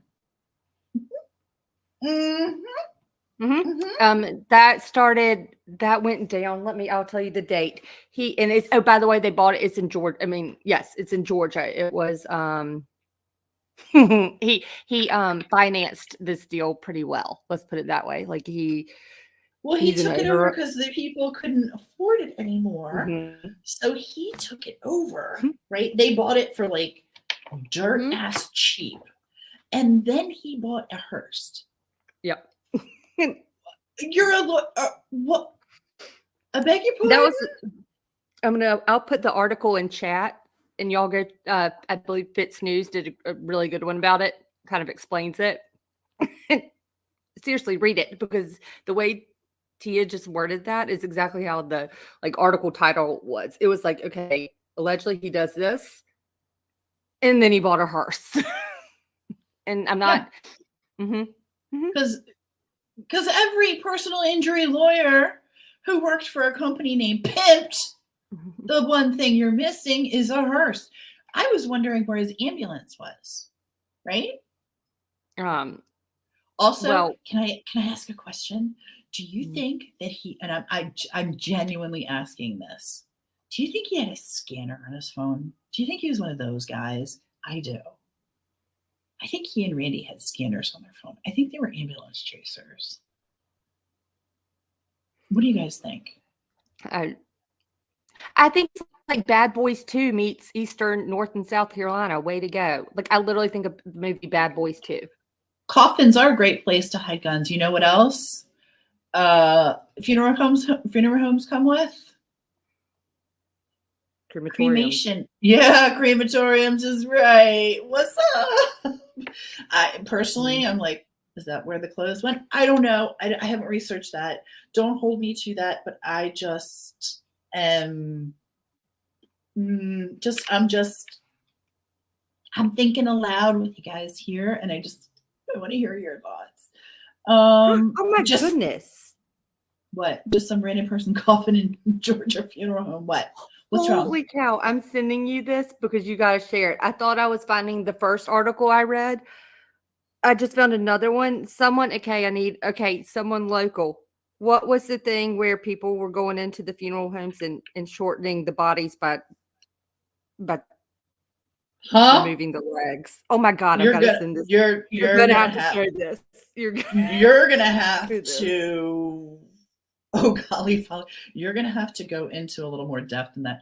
It seems like Blanca's a whole story in herself.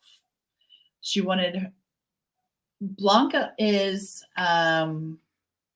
someone that we are looking into with the help of another individual. You can't text it to me because I can't show it that way. It's got to go in Messenger. Sorry, dude. I can put it in the back chat. No, I can't. Sweet. Dukes. Can I send it to you in Messenger?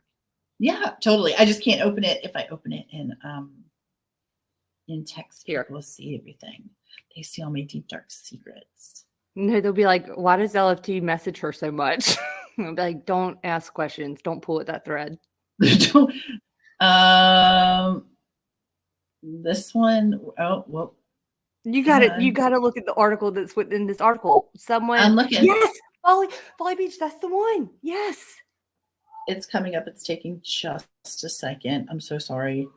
I have 47. That sounds like something people around here. I mean, actually, like, I know people that. Okay. Mm-hmm. Let me share my screen so you guys can see this. Mm-hmm. It's taking me just a second. Excuse me. Just think about the things that are missing right now. What we don't have. Fitz News. We don't have a weapon.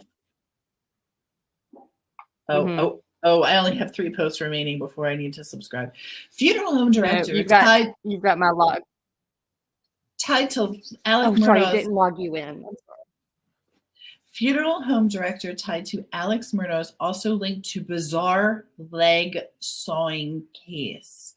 When it comes to the world surrounding the kingdom of Murdoch, not many questions had clear answers to them. This one does. Smug fuck.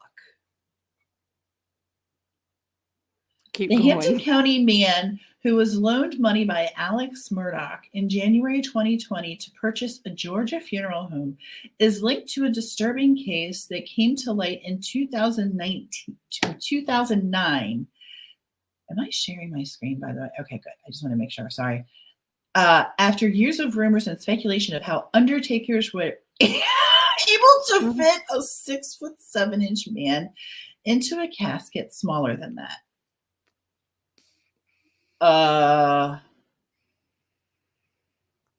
That's awful.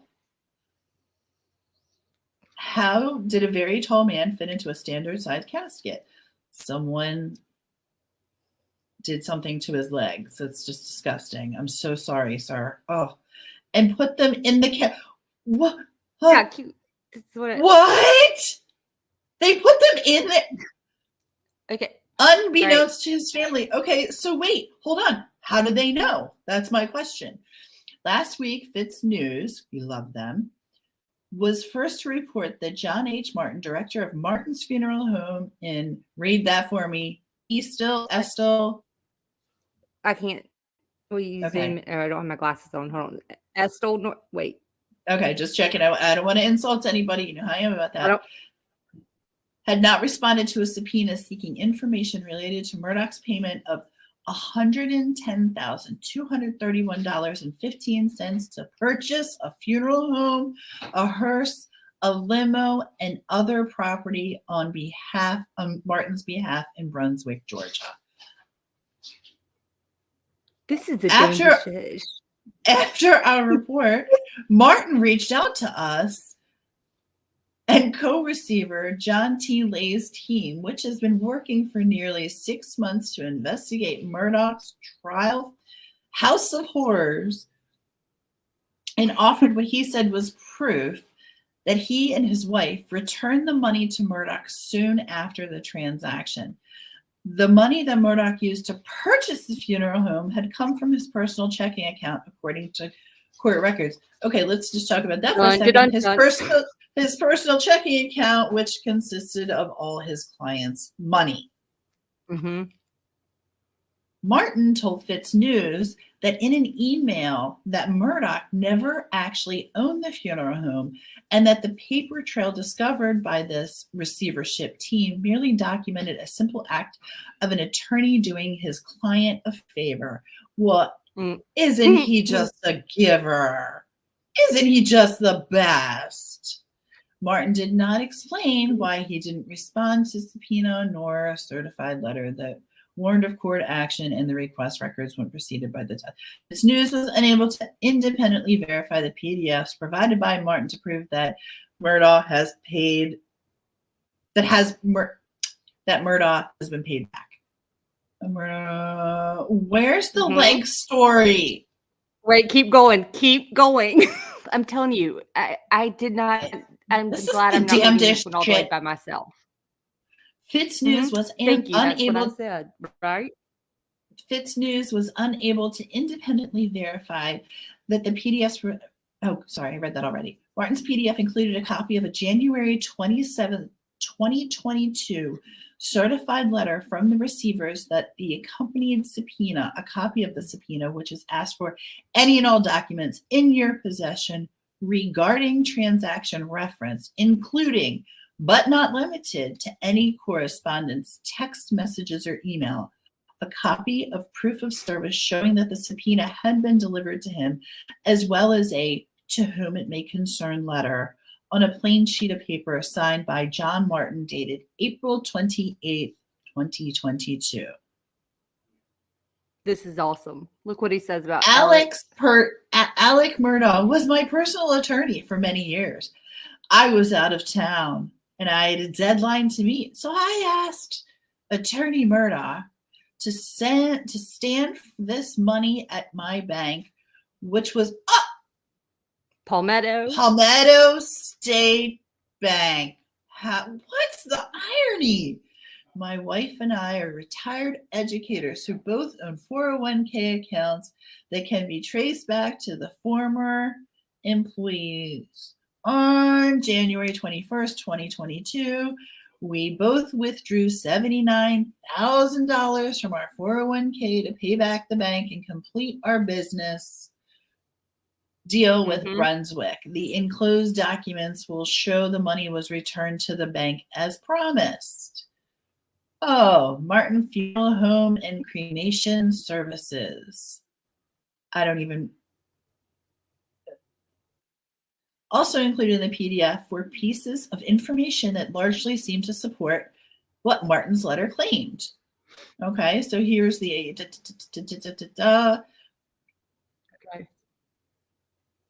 Another connection to Murdaugh. Yep. After we published our first story about the funeral home purchase last week, another odd twist to the Murdoch saga immediately became apparent. Martin is the father of Dion Martin, who was one of more than a dozen clients from whom Murdoch is accused of stealing more than $9 million. Now remember, this is not that $9 million that I don't believe that's accounted for, his potential restitution right now. Like, I don't even think that counts. Like, 9 million's been thrown out there. I don't think this is the 9 million that's already been. This is a different 9 million. Let's see.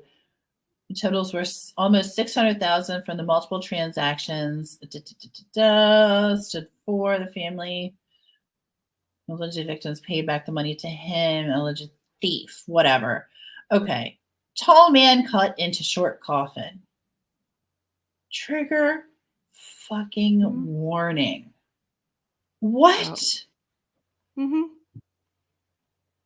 Now there you go. That's what I was like, wait a minute. 2020 purchase of a funeral home in Georgia is not the first time Martin's Funeral Home has expanded its business. In 2009, Martin took over Cave Funeral Service in Allendale. Just 1 month after Cave, a family-owned funeral home that had been in business for almost 50 years, had been shut down by the state for an act that remains shocking to this day.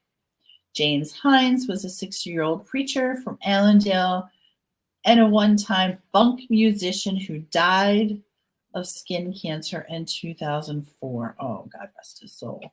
Cave Funeral Services handled the arrangements. At the funeral, Hines' body was displayed in a standard casket. His body was only visible from the chest up. What the Hines family did not realize at the time was an unlicensed employee of the funeral home, Charlie Cave, who was the father of Michael Cave, the funeral home director, had I'm not reading that shit out loud. You have got to be freaking kidding me. He was 6'7" and did not fit a standard coffin. But the employees never told the Hines family, nor did they suggest the purchase of a larger casket. Instead, okay, we're going to skip over that. That's just gross. For rumors circulated about the funeral, the plaintiff was represented by a Beaufort attorney. The defendants, Beaufort. See? Damn it, every time. We're Beaufort in North Carolina. They're Beaufort and South. Thank you. Mm-hmm. Look at it's a Lafitte. The defendants were represented by a Lafitte, who is related to the family that owns. It's Rebecca. Oh, Rebecca, who owns Palmetto State Bank. Mm-hmm. Are you guys following this? Do you get this? This is some shit. Mm-hmm. I can't. This is unbelievable. I just. I know. I know. I just so really, I do think this story is y'all. We just gave you an example of how the names, like, why is Alex like, okay, he's buying a funeral home, all right? Oh, Palmetto State Bank. Oh, wait, there's a Lafitte. There's look at how Mandy, much. Yes, Mandy did expose them, and I want to make sure that I'm sorry, I hit the wrong one. Mandy did expose them from Fitz News, and she's been working on this case since day one. I've only come in, this is my third week on it, so please forgive me if I'm running a marathon trying to turn it. I'm running a race trying to turn it into a marathon. So if you'll just work with me a little bit. I'm so sorry. I doubt the jury will see through this. Jesus. It was only.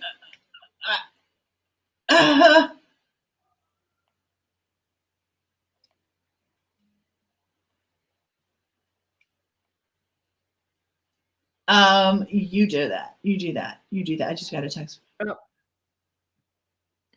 Okay, can I ask? All right, state that fact. What? State that fact. You want to talk about some contradictions and story changing? I got you. Let's talk about that. Yeah, I do. I'm asking. Okay, I know the defense doesn't like the burden's on the state to prove this case, right? But can we just have a chat about it, but thinking logically and with the information we have? Someone explained to me this defense, like. Okay, hold on, really quick. Before you talk about that, there was a defense. How are they condoned this? Hold on 1 second. Can you hear me? They wanted. Oh, now I can. I wanted you to. Now I can. Okay. 4147 Moselle Road is where they wanted the ambulance for Gloria. By the way, let's talk about the fact that, hey, there was no gates there prior to June 7th when Gloria was, when the ambulance was called for that. There was no gates there. There were no gates. LFT, that was her discovery. Someone feel free to contact Nancy Grace and all of them about it, because I was re-listening to one of theirs and they were talking about, I guess he's stopping maybe here to open a gate. Now it's like there were no gates. There was no gates. There were no gates. Didn't go up till after June 7th. They weren't there for Gloria Satterfield. You can listen to that. Even Paul says it himself. Like, she's like, is this like, are there gate? Do we need to a code? And he's like, no, just like the gate, just drive in. So no gates.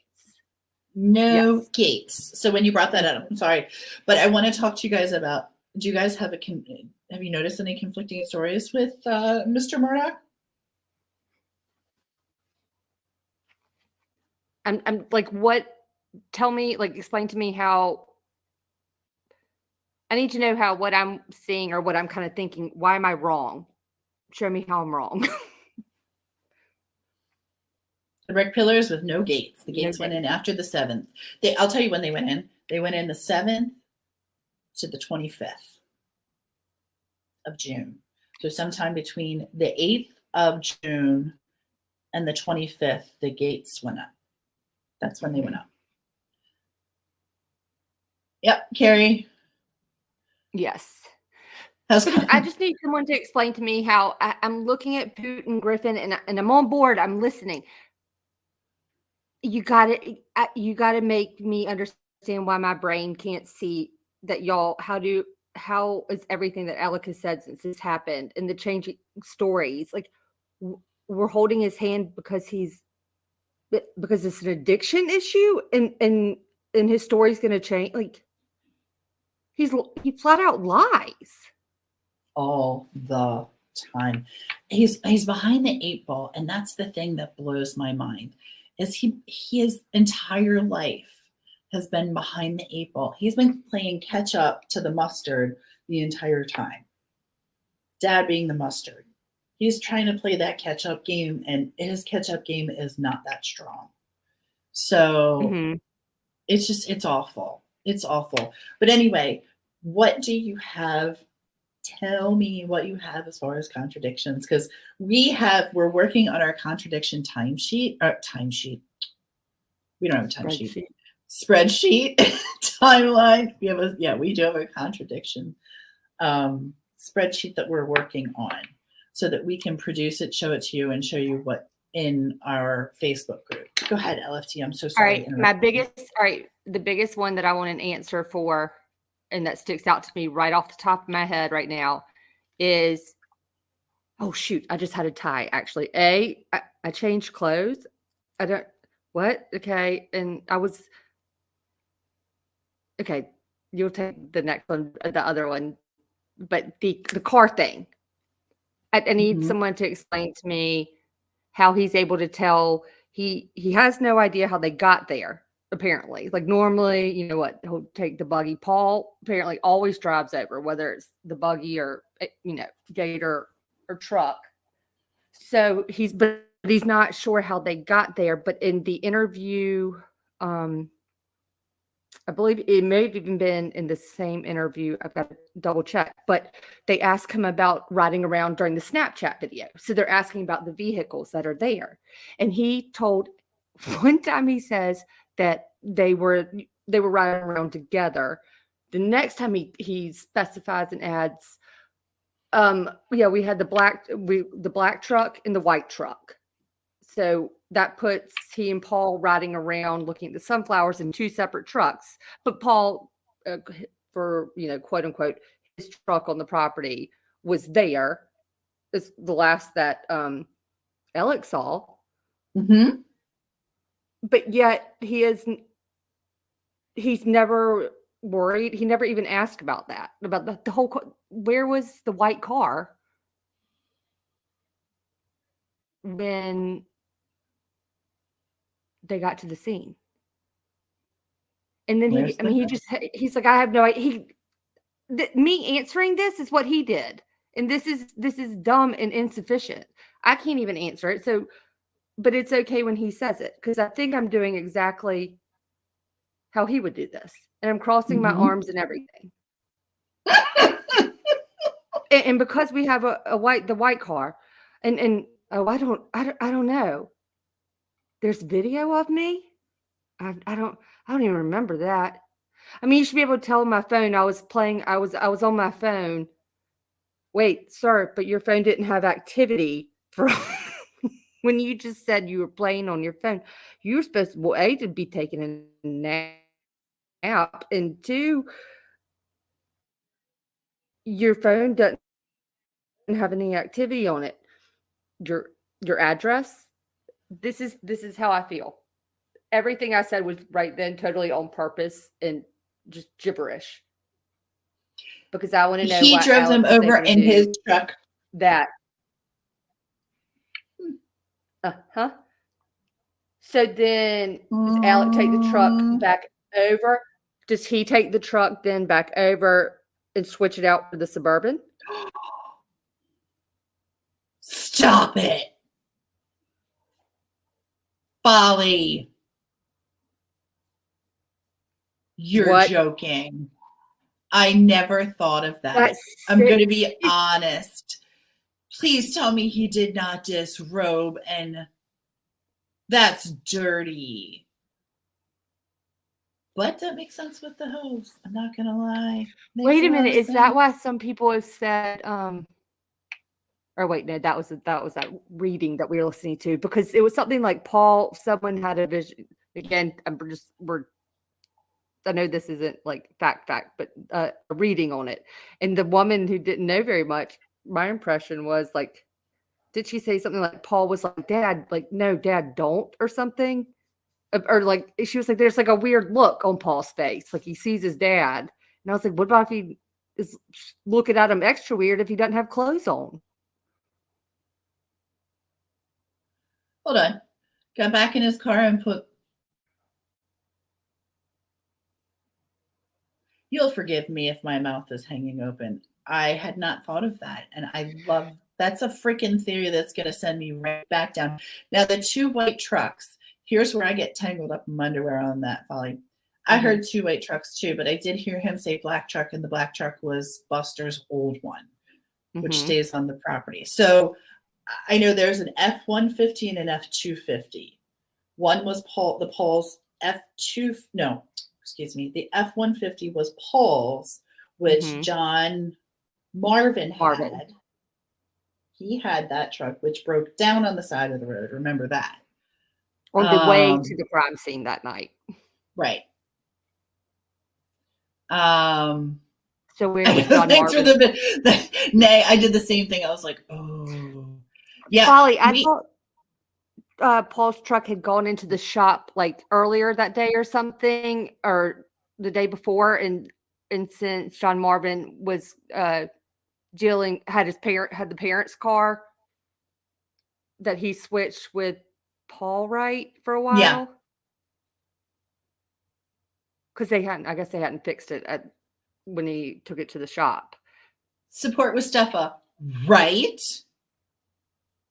That makes it even, I mean, okay, we've taken something that is just diabolical and disgusting with a family annihilator, and he didn't annihilate the whole family, but he came damn close. Don't even tell me that he had no coverings on his person while doing this, because that's just disgusting. Like, you pig. If it gets worse, Ollie, you're my new best friend. You, MK, send me right down these rabbit holes where I need to look into things. Paul's truck went into the shop the Friday before the crime. Okay, so his truck, so he gets his truck back, but it's not fixed. Since his car was having issues, my impression was that he used John Marvin's car because John Marvin was taking they had the extra car because they were dealing with the parents. And so Paul I believe, had dropped off his truck with John Marvin. John Marvin gave him the keys to his truck. So Paul was working at John Marvin's house that day, right? Mm-hmm. Somebody give me, wait, what does that say? And then somebody give me a real reason. Well, what would actually be? I don't have a real reason because I don't think there is a real reason for what he did. I don't think that hold on a minute. Paul took John Marvin's truck home. Why John Marvin broke down on Paul's on the truck. Mm-hmm. Yes. Mm-hmm. Hello. That's what I couldn't figure out. Why was no one concerned while the other car wasn't? They were missing a truck because it was a Suburban and the Mercedes. Okay, Mercedes was still up at the house, correct? Yes. And yes, I know it was familicide. Thank you for correcting me. I appreciate you doing that. We're studying familicide is actually one of our other ones, but thank you for correcting me on that. I appreciate you. It kind of doesn't matter, but we get tangled up in our underwear. We go through all these details. Paul saw the coffee. That's what I said. I mean, could you imagine if someone? That's why I was like, oh my God, what that hurt that woman earlier today. Now I'm going, well, hell, that would make. I bet I'd look at my dad and be like, what the, like. But the question on the beach towel was, and thank you for bringing this up. My question was there evidence found on the beach towel? Because I see that beach towel. We have a picture that I can show you a picture of that beach towel in. It's under body cam, isn't it? Isn't it one of our body cam pictures? Well, I have it. Oh, Are you talking to me? I'm in the drive. I'm about to. Yes, it's in there. I want to know. Yes, I put it in there. Do you want it right? Oh, here it is. I can send it to you here. 6, 7. Here's one. It's not in there. Got two. Okay. I got 2 pictures. Show me your 2 pictures. I got 2 pictures for you. I think it's in pictures. That's why. I got you. Recover. Here you go. Merry Christmas. Select. Or a new year. Jesus. There you go. Okay. I'll show you the picture once I get it, you guys. Sorry. Yeah. Okay. Naked with a hose. Wait a minute. And then he had his hands full. This is all making kind of sense though. Okay. I know that sounds crazy, but actually this is what I mean. This is how his mind thinks. He's strategic and that's why I said, and does anyone else agree with me? Like him funneling them up, like where he parked that night without waiting on the street. Oh yeah. He had them walking right up, like his lights were facing right way, but they would pull up and walk right through, right by the kennels. They couldn't go around. Yeah, right there. I'm going to try and swoop in a little bit if I can find out wherever the heck Another am. Is that better? You guys see the beach towel there? What a great, you guys, that's kind of an incredible comment. And then the beach towel, but I'm curious if they found anything on that beach towel. Because that I haven't looked into since this was just brought up 10 minutes ago. He grabbed that one from his mother's. Unless that one had been at his mother's and he just grabbed it. But again, it's right here. There. So they would have tested it, right? You would think, but again, I don't think he worried about too much. To be quite honest, I don't think he thought it would ever get to this point that he would be having to explain things. He didn't even like having to explain it 2 days in a row or like, once one week, once the Correct. next The week. hose wasn't put up right. And our friend LFT pointed that out to me very eloquently, because there's 2 hoses. One is yellow, one is green. And she pointed out that our friend Roger Dale puts the hose away in a very particular manner. So yes, that's absolutely true. Did they impound his truck that night? Actually, I don't. That's what we asked that. We wanted, because we know that she picked it up, the week? No, they got it before the funeral. When did Randy ask Blanca to go get it? Is that the Mercedes or his Suburban? That was the Mercedes to go. Because she's the one who went and got the Mercedes, picked it up. Thank God. Amen, Carrie. Thank God for Paul's Snapchat. Freaking men. I agree. If only, I know. Do y'all think so do you think some of this stuff, like the confusion and the debate about this in terms of like using 2 different kind of weapons and in a bizarre crimes, just a very bizarre thing. Do you think that's his work of a scene? Do you think like just throwing someone why not grab both cell phones? Why would someone just come made and me harm? giggle. It puts lotion. Oh my God. I like that comment. I'm sorry. Pre-plan. The truck was taken the next day. That's kind of what I thought too. I'm gonna have to look into that. Like I said, LFT knows much more about this than I, and I'm really, really, really trying to catch up and go through this. And as you can see, like some of the questions that we have, we're digging with a fine-tooth comb, so it's going to take us a little time. Where are the 2 guns? Well, they're missing one for sure. Like the one that was used to, the shotgun's gone, right? That's the one we don't have. No, we don't have the the AR. The AR. And then they were able to use the shells, casings, and other ones found on the property. Sorry, that's the one. They were able to determine that the ammunition found on the property matched that of those recovered from the crime scene and from the victims. And that's why they were able to conclude that they know that the firearm came from one of the home, and that just conveniently seems to be missing, as well as, and apparently a cooler. I thought there were too many trash. I thought the trash, when they were going through it the next day out there, looked like the one with the spaghetti in the bag. I just thought that felt, just something about it felt off.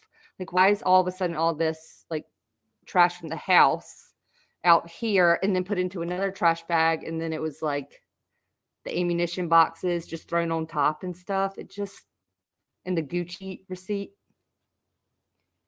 What the hell did MK say now? Bubba went for the chicken because Oh my God. All right, I don't care what anyone says. I'm gonna get I'm gonna get in trouble for this, but I'm not even discussing this. This has just gotta happen because did anyone hear him get questioned about him saying here on the 911 call, where you can hear the dog bark in the background, and he says when they play it for him, he goes dumbfounded. He can't speak. He goes, I don't remember making that. I don't know why I would have said that.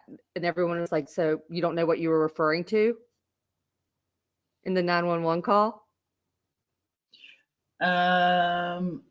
Murdaugh was probably doing whatever he said. He just saw what happened. He's like, "Yes, sir. Okay, I'll run." You're crazy, dude. Like, I'll bring you whatever you want. Somebody just said a minute ago in one of the comments, he took Maggie's phone because he was trying to get rid of messages. I think he probably would have taken both had he been able to get into Paul's phone, which he fiddle-dicked around with, but forgive the pun. Cousin Eddie could explain a lot. You're right. Couldn't Eddie. By the way, I just modded MK because his comment should always be in blue from now on. That's funny as hell. I've been waiting for Cousin. One should hope that Cousin B takes a stand, but it doesn't seem to be happening. You're right, Corky. Now, if he had help, would they have to be naked too? We've turned this into such. I don't ask. Now I know why they're trying to like sneak him John Grisham book. He's probably writing his own story and like passing notes back. Like seriously, Grisham. I mean, heck, Nicholas Sparks could write a book about this. And this is just you think he was calling Rogan to get Paul's code? That's interesting. Well, I will tell you, being Paul's code was his birthday, Mr. Murdoch has a really hard time remembering Paul's birthday without going through Buster's birthday first. If you watch him, every time he's asked, he pauses. He'll give you Buster's birthday first, and then he'll go April of 1999, whatever. He has to run through it in his head. He's got Buster's first. The best part of Alex calling the jails to try to get Buster back in law school after. Right. Well, he dropped $60,000 on that for the attorney alone. Does Buster even want to go to law school? I don't think anyone cares. Naked faster than the kennels. Oh my God, you guys. But all of a sudden, he knew Buster's. See, that's what I said too. He knows Buster's birthday, but he struggles with Paul's, right? Right. But nothing else Paul struggled with. Well, except that Paul. And here's where I start to feel for Paul. And this is where things kind of twisted for me. I told you guys I had in the beginning of this, I really did think Paul was kind of a douche, But now I feel bad. Could you imagine Creighton asking if Alex had clothes on? Did you have clothes on? I feel sad for Paul too, because I think he's gotten a rough, I think he's taken a beating from the media, and not that, and again, I go back to what Freddie said, not taking the HBO thing, but taking the trial thing. But one of the things that struck me in there was that Anthony Cook, who was holding Mallory Beach when she flew out of his arms in the boating accident, when he said that Paul went up and apologized and he's a good kid, I went, oh boy, okay, hold on. If this kid's willing to forgive, then I need to look at Paul differently, because I thought that was really important. Also, the way and I know your aunts and your uncles speak of family differently, but she really did speak with him lovingly, and that he had a good heart. And some of the stories that she told, of him bringing the firewood and things like those were thoughtful. Now, if his mother was there saying, "You better take your aunt some damn firewood," I don't care. You did it. Also, I think Paul had a drastic drinking problem, and some of the nicest people I met who were sober were the biggest fucking assholes when they drank. And I think that's Paul. Did Paul blame someone else first, JC, or did Dad and Grandpa come in and spin that shit? because let's watch. I'll take an hour in the next couple of days and go over that hospital video with you. That's some shit. That hospital, that's crazy. That's like, I get. I've never. They walk in on such a mission. Even the way they carried themselves, and like, you know, the way they peek into the rooms, Tia. How it's just so, just like, hey, hold on, let me knock in here. Hey, we're leaving. Like, no, so casual, but privileged. Like, I get to do this. Oh God, yeah. William, thank you for joining us tonight. We welcome you if you decide to come back. We really appreciate you being here with us, and your comments and asking some amazing questions is awesome. Pepper, let's see. As an attorney, AM knew he had the right to remain silent, just not the ability. Sorry, as he didn't have the. Oh, okay. I think he believed he could talk his way out of this. Pepper, I 1000% agree with you. And sorry, that was my Ron White. I had the ability to remain silent, or I had the right to remain silent. I did not in public. I didn't want to be drunk in public. I wanted to be drunk in a bar. Arrest them. Sorry. We got to throw some comedy in every now and again, just to lighten the mood. This is heavy stuff. We're talking about potentially balls out, naked man shooting his wife and kid. I can't. I'm going to have to. No, right. Paul just can't drink. And I think, honestly, he could have been a really good kid. He could have been a really good kid. He was an asshole when he drank. Do the hospital video. We'll do the hospital video. You guys want to watch the hospital video? We'd be happy to. You want to do that tomorrow night? We'll do that. Please. And when you watch it and when we show it or not, we got to tell them like the hand thing. I ever since it was Jen Lou who pointed out like Paul in pictures, if you watch his eyes, like he can never like look at the camera kind of deal. And then I learned about his hands. You know, when he started drinking too much, he couldn't, like his hands will spread, his fingers, he can't get them to go back together, and you see it in pictures of them. Yeah, it's weird. He can't make a fist. His hands are like that in the video, so get ready. Yes, and we are pretty well versed on the Mallory Beach case to present that to you guys as well. But what we can do tomorrow, if it's convenient for LFT, is we can go through the hospital video with you, because what you're saying here has to do with the hospital video, if that makes any sense.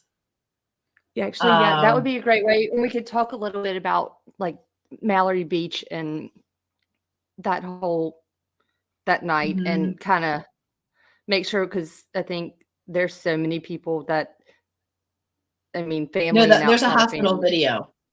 There's a hospital video, not audio. Yes, video. Oh, the video is so good. And I don't think I think that will be actually a great way for us to kind of, highlight some other elements of this family and other cases that have been impacted by the Murdaughs as well. Because I still want to hear what the defense said. Like, I'm not done with the timeline by any means, but oh hell no! But we will sidetrack for tomorrow to do the hospital video with you guys, if you're interested, because to me that's one of the aspects of this case that, please forgive the term, and I really don't mean this disrespect. It bleeds everywhere. It really does. That hospital, the night of Mallory Beach's death, and the hospital literally branches off into a million different things to this case. So, and we've got all the testimonies and information interviews that they gave too. So, me too. Hopefully we could answer some questions, but at least I just like drawing attention to other aspects of this saga. So it's not all just about how's Alec Murdaugh doing and do we think he's guilty, or will the jury think he's not guilty? Aussie True Crime.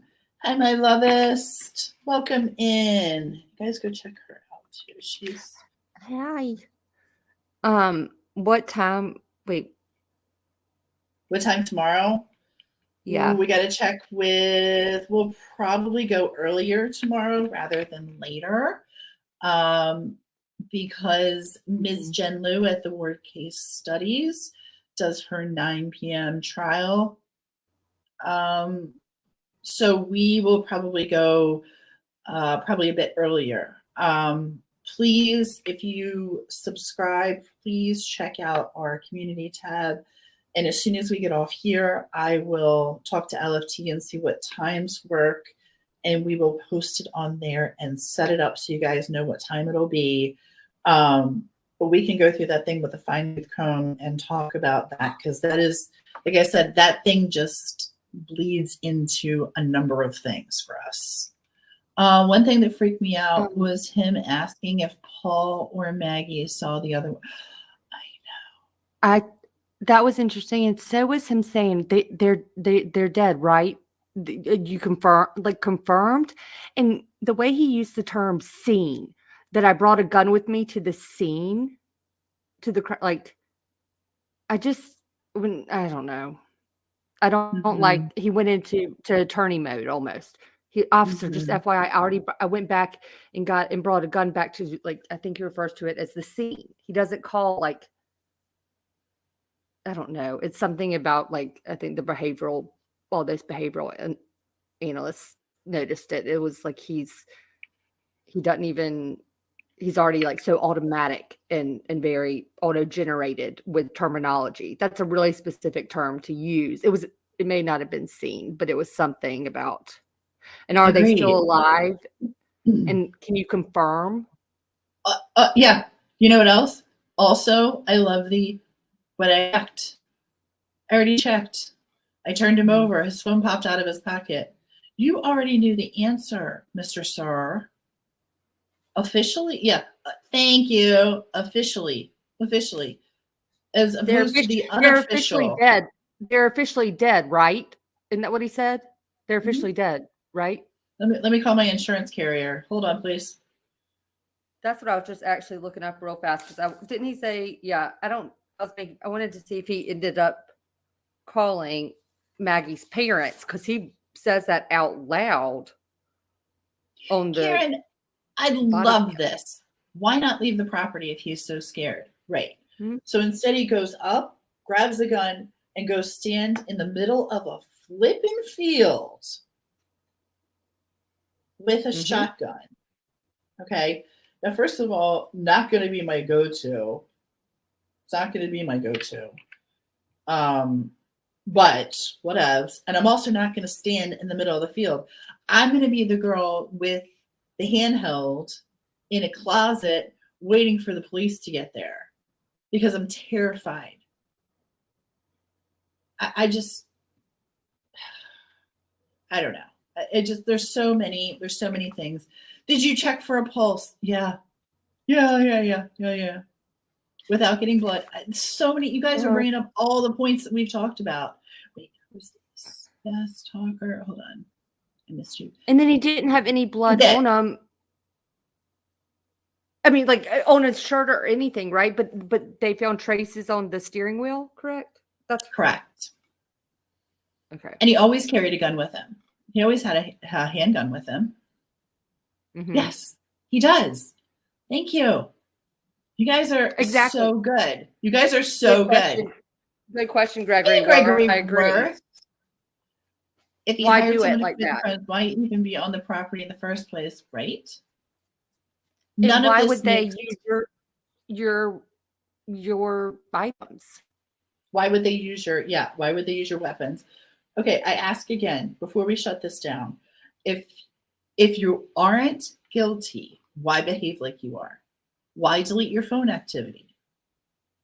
Why respond to your friends' messages and not your family's messages? Why not call his brothers at 1:52 when they called him? Jeannie was in the office. It was a text, not a call.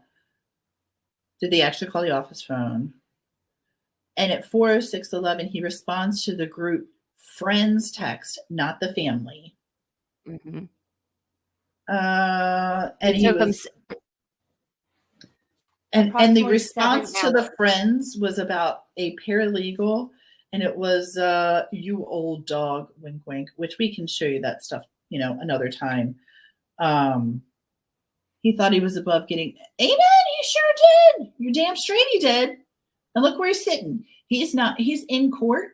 It's probably one of the few times he's been there, because I think he's more of a table lawyer than he is. Just my opinion. I should look that up before I say that. That's not fair. He's on trial for murder, you guys.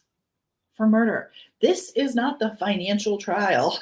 This is the murder trial. And we got to make sure that the prosecution is proving beyond a reasonable doubt. Right now, where I sit, I still have reasonable doubt. And we're coming up on the defense. So I'm excited to see what the defense brings. I can only hope that Poop is somebody who lights his britches on fire again and he has an attitude, because hell, I just live for that shit. He's funny. Him and Jim Griffin get funnier and funnier as this goes on. They are just characters of themselves. Anyone think they're trying to work a deal for a guilty plea? I hadn't thought about it, but that's certainly not very interesting. They better hurry up. So tomorrow night, hospital video, question mark? You think we should do that? Yes, I do. If he didn't do it, he knows who did. I agree. Mm-hmm. And that's what gets me. Why isn't he speaking up? Like, at this point, even if you knew something, or if you were involved in something, or you could just tell the truth, put your wife and son above yourself. He's willing, like, if he doesn't have any debts and everything is perfect and all this, I think you're lying because you're not telling the truth, and your actions prove it. And then you're an even bigger wanky little man that is willing to put his own personal interest and his name and or reputation and everything above that of his wife and child. He won't rat anybody out except random people that, just in the phone book, but he's not going to tell them who if he had a connection to to what happened that night. Never. Because he won't, he won't plea. We're not working. Right. MK, why start behaving now? It's too late for that nonsense. He and his lawyers are so smart. Why not plead the financial crimes and do? So I think that's kind of a question that I have.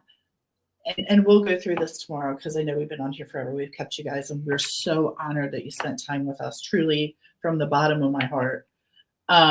We're so grateful that you guys tuned in and put us, are asking questions and wanting to look at things with us. And I hope actually that, wait, is it the Rockaways? The Rockaways. I will honestly admit my answer to your question earlier was a little bit different, might be a little bit different than Tia's. So if you come, I kind of want to think it through so I can make sure.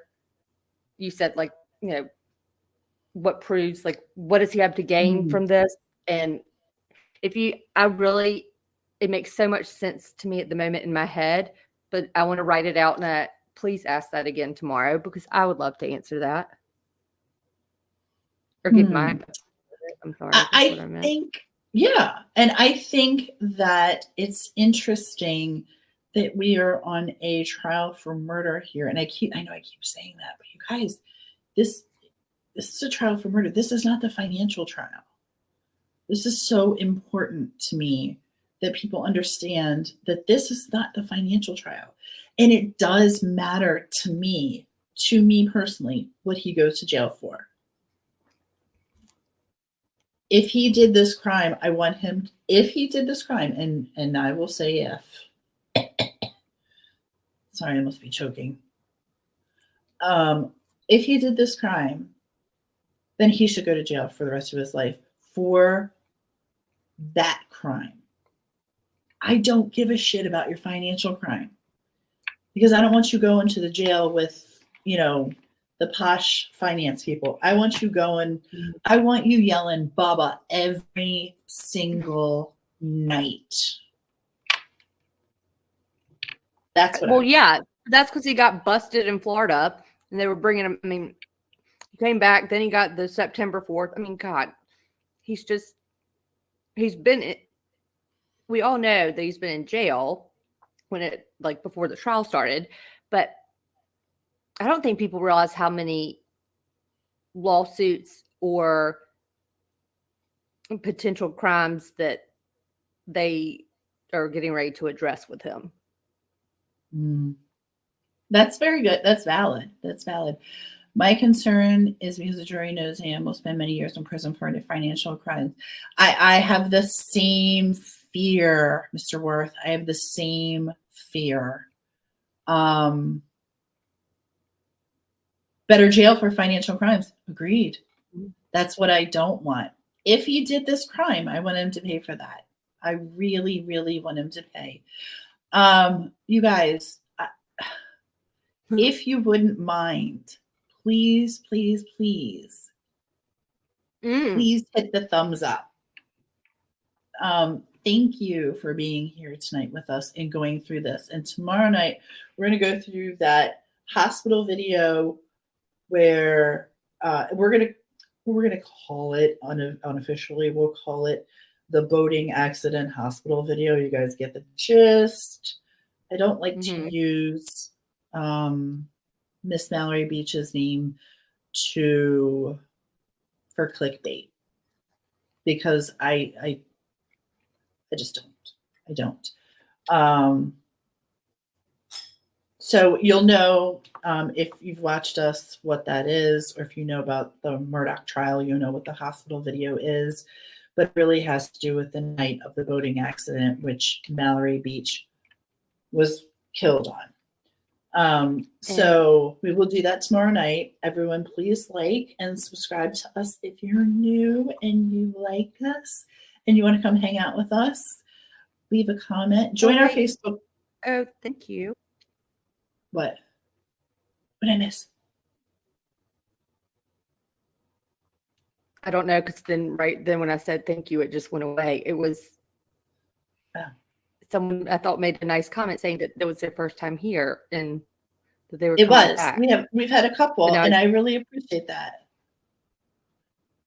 So they even like us with my horrible tech difficulties tonight, like this. I don't think you were the only one with tech difficulties. I agree.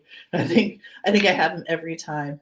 But if you guys wouldn't mind hitting that like button, smash it, leave your DNA. We'll test it later to make sure you're not part of this horrible crime. Thank you. Folly Beach, you've been amazing in here tonight with us. And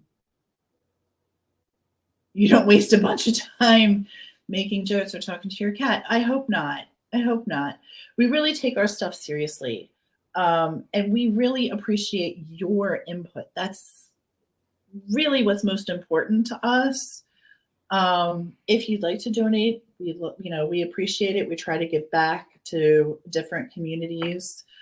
If you'd like to become a member, just help support our channel, we'd love that as well. I want to explain something really quick to you is supporting our channel is not just supporting our channel. Supporting our channel gets you to see some of the behind the scenes work that we do. And occasionally you'll get invited to a Zoom call. So, I will check my Facebook Messenger. Thank you. I will do that. So you might get to hang out with us on Zoom and see some of our work if you join the Decipher level. We try to make it reasonable for everybody, but that is a no pressure I hope everyone thing. comes back. I hope everyone comes back tomorrow because I really did like when people put the questions to us. And yes, it is a no pressure thing to join us, but we do appreciate each and every person being here tonight. And yes, everything that LFT just said, like, thank you so very much for holding us accountable and questioning and saying, I don't know about that. I like this, or, send us down those rabbit holes, you guys. We need that. We need that. It's your first time. Oh, sometime. Thank you.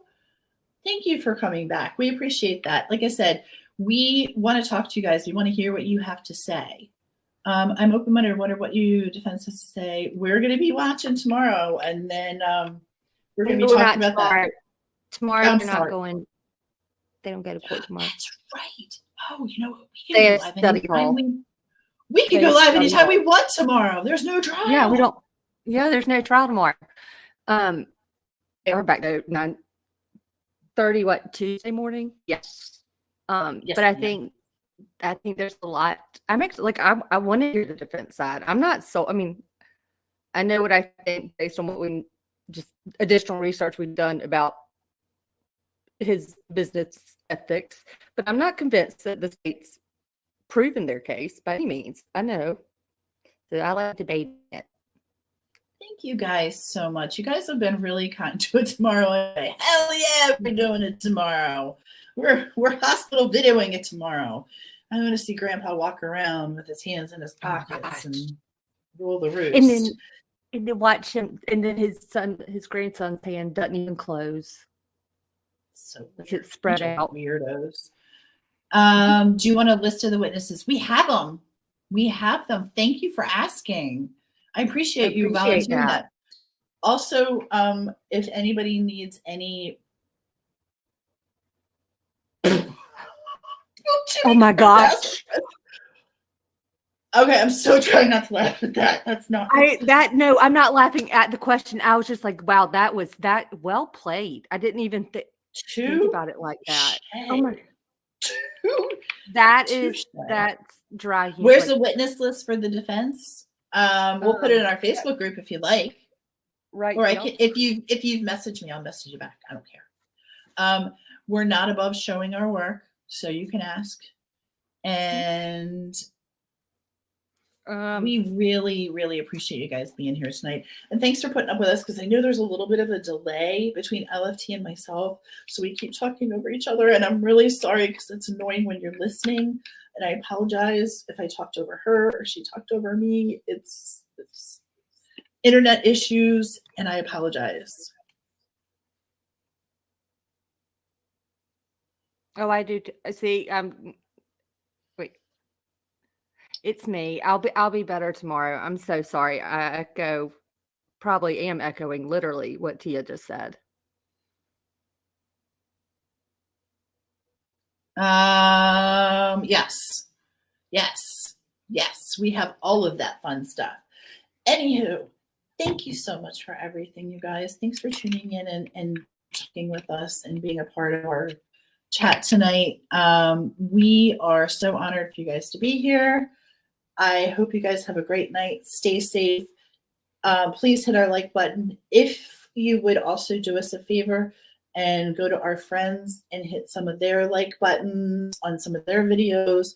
Go to your favorite creator, whoever that may be. Go to your favorite creator, like their videos, and leave a comment. It helps them get through their algorithm. Whoever your favorite creator is, tell them we sent you. And we just want to raise the community up. Tia LFT. Oh, thank you so much, Delina. And we'll be. Yes! And I can't, like, my thing's jumping. I don't. Oh, I'll take care of that one. You've got a special place in our heart here at Decipher. I hope you understand that. That doesn't mean you're one of our people. It doesn't mean anything other than we've seen your comments. We see you.